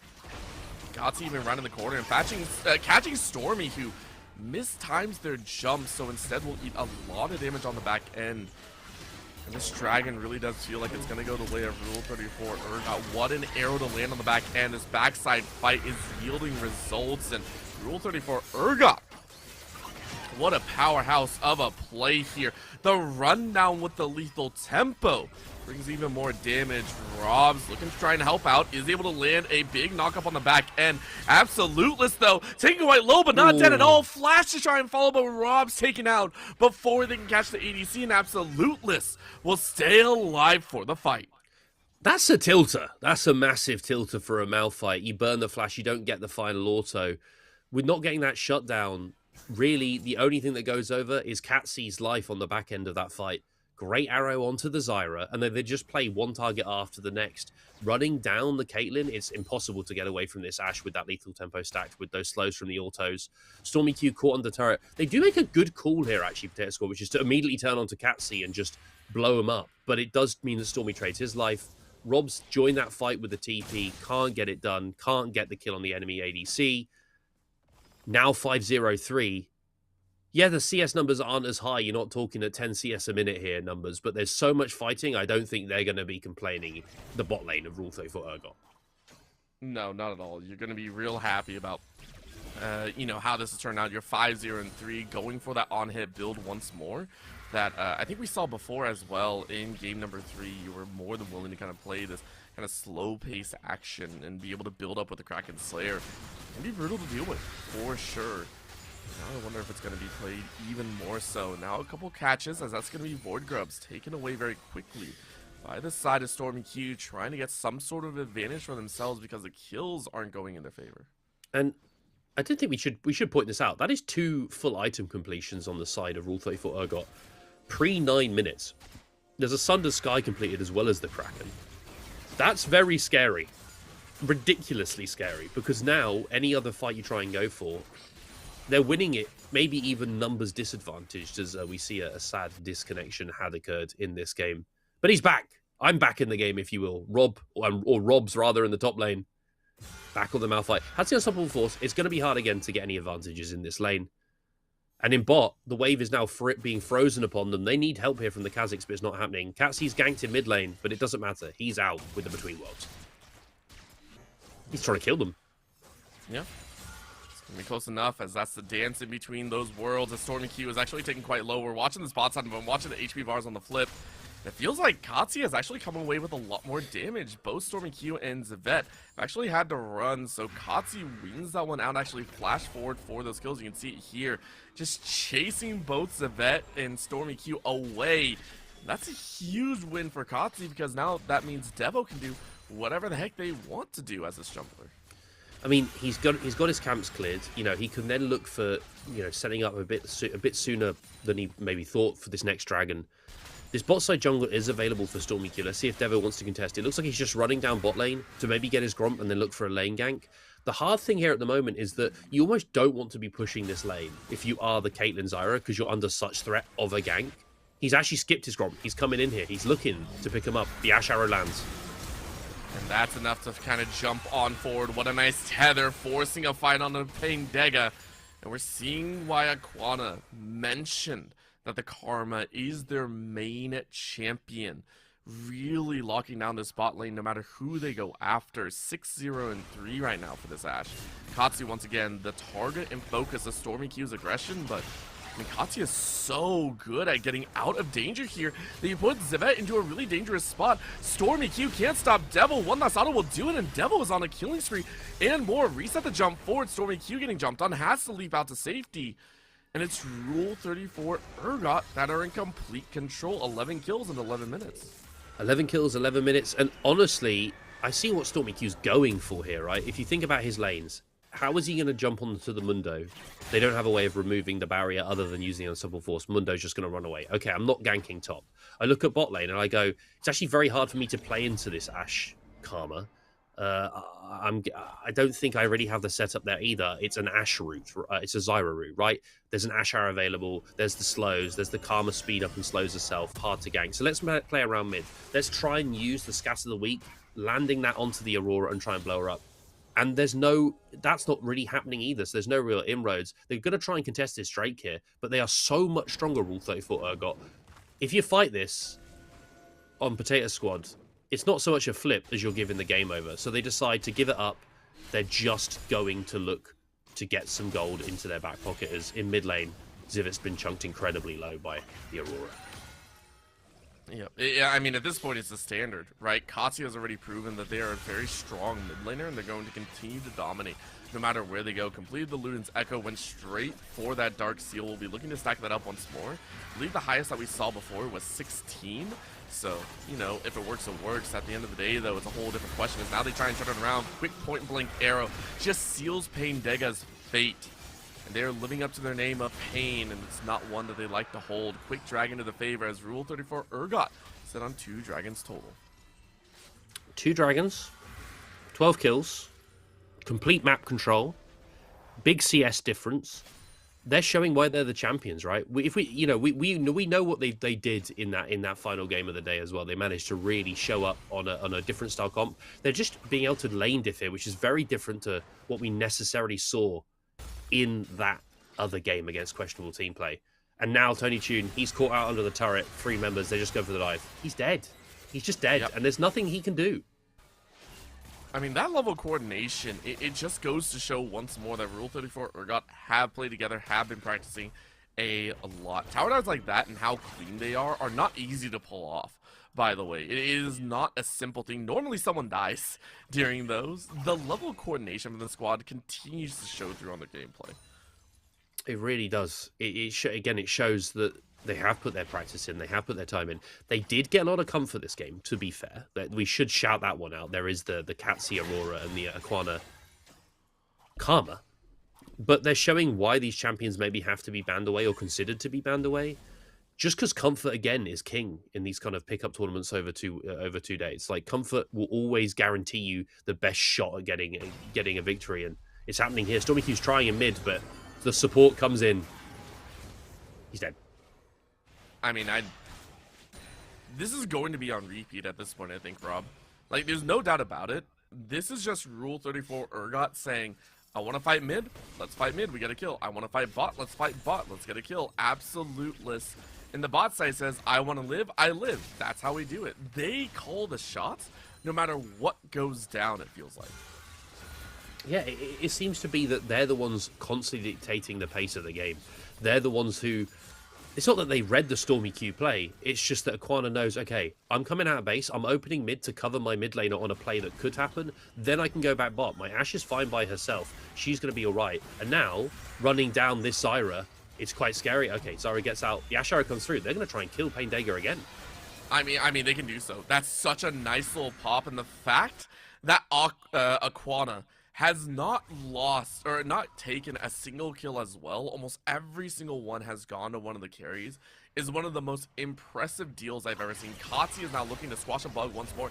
There's a snap damage. Katsi is going to round the tables and look to try and get a little bit of an extra bounce. Flashes over the wall even for that final Q and is now on a killing spree. 7 on the Dark Seal. I mean, they built the Magi's in that Ahri game, and it's looking like they're on pace to build this in the Aurora game as well. Just a huge amount of gold. Just a stupid amount of gold in this mid lane matchup. Boots completed. It's looking a bit like a masterclass again from Katsi. Caught out, so this should be the kill going over. I mean, that's a good kill. Rob is able to find something back there. Chases Katya a little bit too far, but it's a single kill only to save Zivette. Need a bit more than that for Robs. If Robs is able to kind of turn that one around, but still really good job by Rule 34 Urgot to push these lanes in. And Devo sneaking away even more camps. Take a look at the camp count. You can see Devo already completed their jungle pet. Stormy Q still needs their last 2 here, but they might pay with their life once more. Stormy Q tries to dump away, but the final blow will be Devo, who is now dominating on the top side of the map. A quick ensemble force will slow them down for a moment, but the tether and finish with that trident will bring them to a close. Devo 7-0-2. This is just a destruction. I thought that the game we saw them play previously was pretty damn good, pretty damn clean. But this is not on another level. But this has just been very much a difference of lanes at the moment. It's been very hard for Stormy Q to find any entry into the game. The Ash Arrows have landed again and again and again. Aurora has just been able to make picks or plays happen across the map. And Devo has just been always there, ever present, at denying any kind of counterpunch. And they're already breaking the base at 17 minutes. And the big thing is, they're not taking the inhibitor because they know, at the moment, there's no point. If they take the inhibitor, it's one pushing wave that they give up fueling into their back pocket. So they just back off, clear the enemy jungle camps. They're going to look for a reset. There's a play happening on bot side. Catsy is giving their life. So there is something coming back into the back pocket of Potato Squad. It is, but it's still trade. the pressure down. Always look at where the larger skill is being played here. For Rule 34 Urgot, it's a small price to pay to get that mid tower open as well. Dragon up on the table. It's another Infernal Soul to play for. I didn't even recognize that. Rule 34 Urgot getting all of the aggressive dragons to work with here. Poor Stormy Q has to jump away from the tether, but the dragon down by 4.8k already on the HP bar. Easy take for them. It's just, you know, by numbers. Hold on. He doesn't get the stick when he's It's a dead. good attempt. It's a good attempt. try. I like it. You tried. He's got to try something, I think. And I do understand why he's going for that. At this point in time, there's like a Mundo on the enemy team. We haven't even had to speak about top lane too much, have we? But there's a Mundo who's already going towards those 2 items, who's going to be very hard to kill anyway. And then you've got these other members, like this Zinzao, who's just completely unkillable. So we'll see if they can make a counterpunch, because that's what I like to see from some teams, is even in a losing game state, they can at least try and make something happen. Stormy Q tried there with the Drake. It doesn't pay off. Let's see what their next choice is, because is it overloading a side lane? It's going to be hard to kill Mundo on side. It really is just killing Catsy, to be honest. Squishy Aurora, mostly got damage, not much survivability. Maybe you can shut the Aurora down and try and elongate the game? Possibly. I could sit behind that, yeah. You try and catch the Aurora and then turn it into maybe an Absoluteless kill as well. Keep in mind, Absoluteless with this build is still very squishy. You know, 2 items deep, and yeah, you have the Berserker Screws, but you can catch a good ADC and catch him out. I mean, Robs is one of the best in terms of trying to find that mark, especially with the Malphite. So you can do a lot of damage in there if you so wish. Stormy Q though, 1-6-1, looking for a chance themselves, and we'll see if it works as Rule 34 Urgot just pushing in the lanes, doing what they can to look to close out this game. And they're playing it quite methodically. I say that as there's a Mundo currently whacking on the enemy inhibitor. That's just a great arrow. It's just really hard to step up. It's really hard to... And look what they're trying to do here on top side. They're trying to kill a Mundo. They don't even really have a good way of removing that damage reduction shield he gets. Is Malphite wanting to Unstoppable fall straight into it? Absolutely not. So you just sort of sit there and go, okay... it's hard. Catsy's caught out. Stormy Q is one shot. That's difficult. Bugsplat.exe right there. And they move on to Baron. And they move on to Baron. Yeah. It's just horror. It's painful. And I want to shout here as well. I just want to point out. I'm looking at the karma as Catsy on the other side has decided to kill someone else. I'm liking Aquana's order of sort of, her ability leveling here. There's a lot of Karmas that just max that Soul Flare. But she's decided to go for the shield. I can't remember the name of it. But maxing that out first makes a lot of sense. Because it means that, you're denying any sort of chance of coming back in. Catsy maybe got a little bit too big for his boots. Puss in Boots, if you will. And decides to try and kill Tony. It doesn't work. Tony only lived because of the barrier. Let's be honest. Oh, Tony only lived because of the barrier. Some of the spells were OP. Some of the spells were OP, remove them from the game. That's my opinion. Stormy Q sat here. He's waiting to see if there's a play. There might be something they could try mid. They're pinging like, well, there's 5 of us. Can we just kill them, please? Let's see if they can pick off anyone. Absoluteless is caught. That's a huge card. Good flash. Really, really nice flash. As you said, the shield max is huge, but they also were able to take out Okami on the top side. I didn't recognize that, but it looks like they just kind of chewed through the massive HP bar when Okami didn't have the masochism up. So, well timed by them. Again, Potato Squad, as you said, never hurting for trying to find a fight, and we do appreciate that as well. When comes Lightning, able to strike the back end of Rob's head, but no further aggression is being made. Rule 34 Urgot almost waiting for that dragon to come up. Maybe in about a minute's time. I believe they want to play for that soul. What a snap attempt by Catsy. is going to go sideways. Yeah, it's an attempt. It's a try, but they've got another way of going. They don't always need the Aurora damage here. They're so fed on every other member. It's kind of hard for them not to just walk in and try and end the game here. The Mundo, by the way, is so tanky. He could probably run into the 1v5 and still try and make it happen. Katsi, he's going. Yep, they're just going to go ahead and dive on in. Okami does not care. That's a quick fight one. A catch on the back end allows Absoluteless to just shave off Stormy Q. And here comes that final rush. It will be Devo watching the arrow land on the backside of Robs, who is unable to bring that ult out. Okami slaps Tony back to the gray screen, and it will be a finalization of the victory. Rule 34 Urgot proved to us once again why are they top of the tables, as they showed us how they came to a 2-0 standing here in Group A.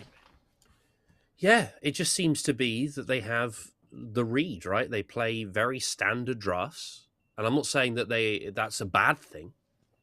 It's definitely not. They play incredibly standard. Their bot lane seems incredibly solid. They play this Ashe. They're happy to play into everything. They then end up being able to have Devo being able to come down there. It just seems like the way that they want to formulate their play style has come from their prep, from their scrims. They have mates helping them behind the scenes. They're a difficult team to beat. I'd like to see if there was anyone in the other group that could really take them down, because they seem just super solid in their gameplay. And I think Tills of Service obviously went 2-0 in that other group. I wonder if that series is going to be the first real test we see of Rule 34 Urgot. Yeah, I really do take a look at them. And I mean, I got to ask you, Rob, honestly, if you take a look at the squad, I don't feel there are too many dangerous points. And the only thing I can think of is when they're in the lead, they get a little bit overconfident, right? Which I think any team would. You look at any team that's ahead, they're always looking to push the boundaries of what they can get away with. I feel like that's the only thing. So if you were to try and approach this squad and has so far secured their spot in the second day of play, where would you try and attack them? Because honestly, I don't really see too many weaknesses of theirs. Firstly, I think you've got to come prepped for a draft.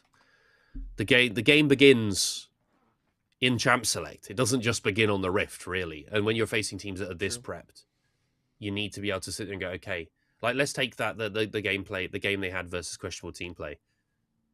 They're going to take the Shen away from us. Okay, what's our answer to the Shen? Like, do we have one? Okay, we should be prepped now for a Nocturne and an Ashe, and they're going to play like a submarine kind of comp. How are we going to make sure that we're going to play around that? You heard it from the AD carry of questionable team play. I should have gone for the Xayah. So they're already thinking of these ways of maybe countering some of the decisions being made in draft, which is a good thing to start. I also think you've just got to be aware, like with the Ashe. Weirdly enough, I might actually be banning Ashe, because I think it's something that we see there, like they're able to just play on the arrow so well, and it gives them the ability to get a go button coming out from the AD carry role, rather than having to play like engage tanks in top, or like Nocturne is kind of engaged, but he isn't, your Malphites, he isn't like a rock solid kind of engage coming out elsewhere. So maybe you ban that out. I'd have to. I'm trying to put my coach brain on, and honestly, I think you'd speak to your players and go, "Are we okay with this Ashe plus Karma or Ashe plus Seraphine lane? If no, let's get rid of the Ashe. Let's maybe then get rid of Aurora and Karma. Those are our locked bans, and let's see where it goes from there. And be prepared for our champions taken away from us." Yeah, I'd actually agree with that. And also, one of the fun things that we'll have to watch for is its Fearless draft, coming to that semifinals. So maybe after the game number 1, you can lock away a lot of those big champions like the Ashe, like the Aurora and all, and say, hey, we're forcing you to play something different. With that being said, we are done here on the StreamA side. We are looking at the B stream to still play out the questionable team play versus the Panic Flash, which I believe should be going on very shortly. You can go ahead and check them out over there on the B stream side for Veeam-Sport, I believe. Okay. Oh, so I believe they're waiting for a moment. I believe they are still waiting to start that match, if I'm not mistaken. I think I've noticed. I've been looking a little bit. Mm-hmm. I think that there may be some other personal issues going towards that best of 3 on the other stream. Technical delays. Technical delays. Okay. With that being said, then we will go ahead and close out here on the day. You know what you saw, though. Congratulations to the side of Rule 34 Urgot, the perennial powerhouses. Moving on into day number 2, I'll be very excited to see what more they can throw down. For Group B, though, big shout out to the side of Tilt as a service. They've also made it into day number 2, and to Triple D, who have made it through to day 2 as well. A lot more matches on the horizon. Same time, same place though, here with Veeam-Sport. You can go ahead and take a look at that. We'll be here on YouTube tomorrow once again at 1300 CET. Make sure to stay tuned. It'll be me and Rob once more with the semifinals and hopefully finals. So far though, thank you so much for tuning in. Shout out to all of our amazing production crew on the back end. I believe it's Tech One as well as Prado running it for us in there as well. So we will catch you all next time. See you all tomorrow.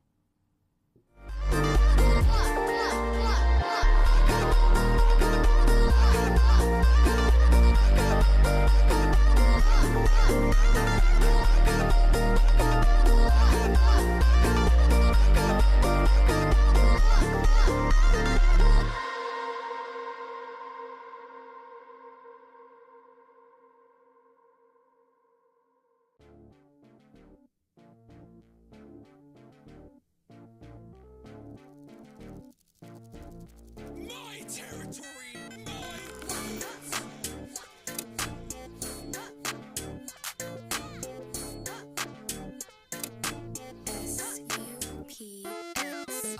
Flexing what I got, she gon' move like a dancer. Wondering what's next, knowing I can answer.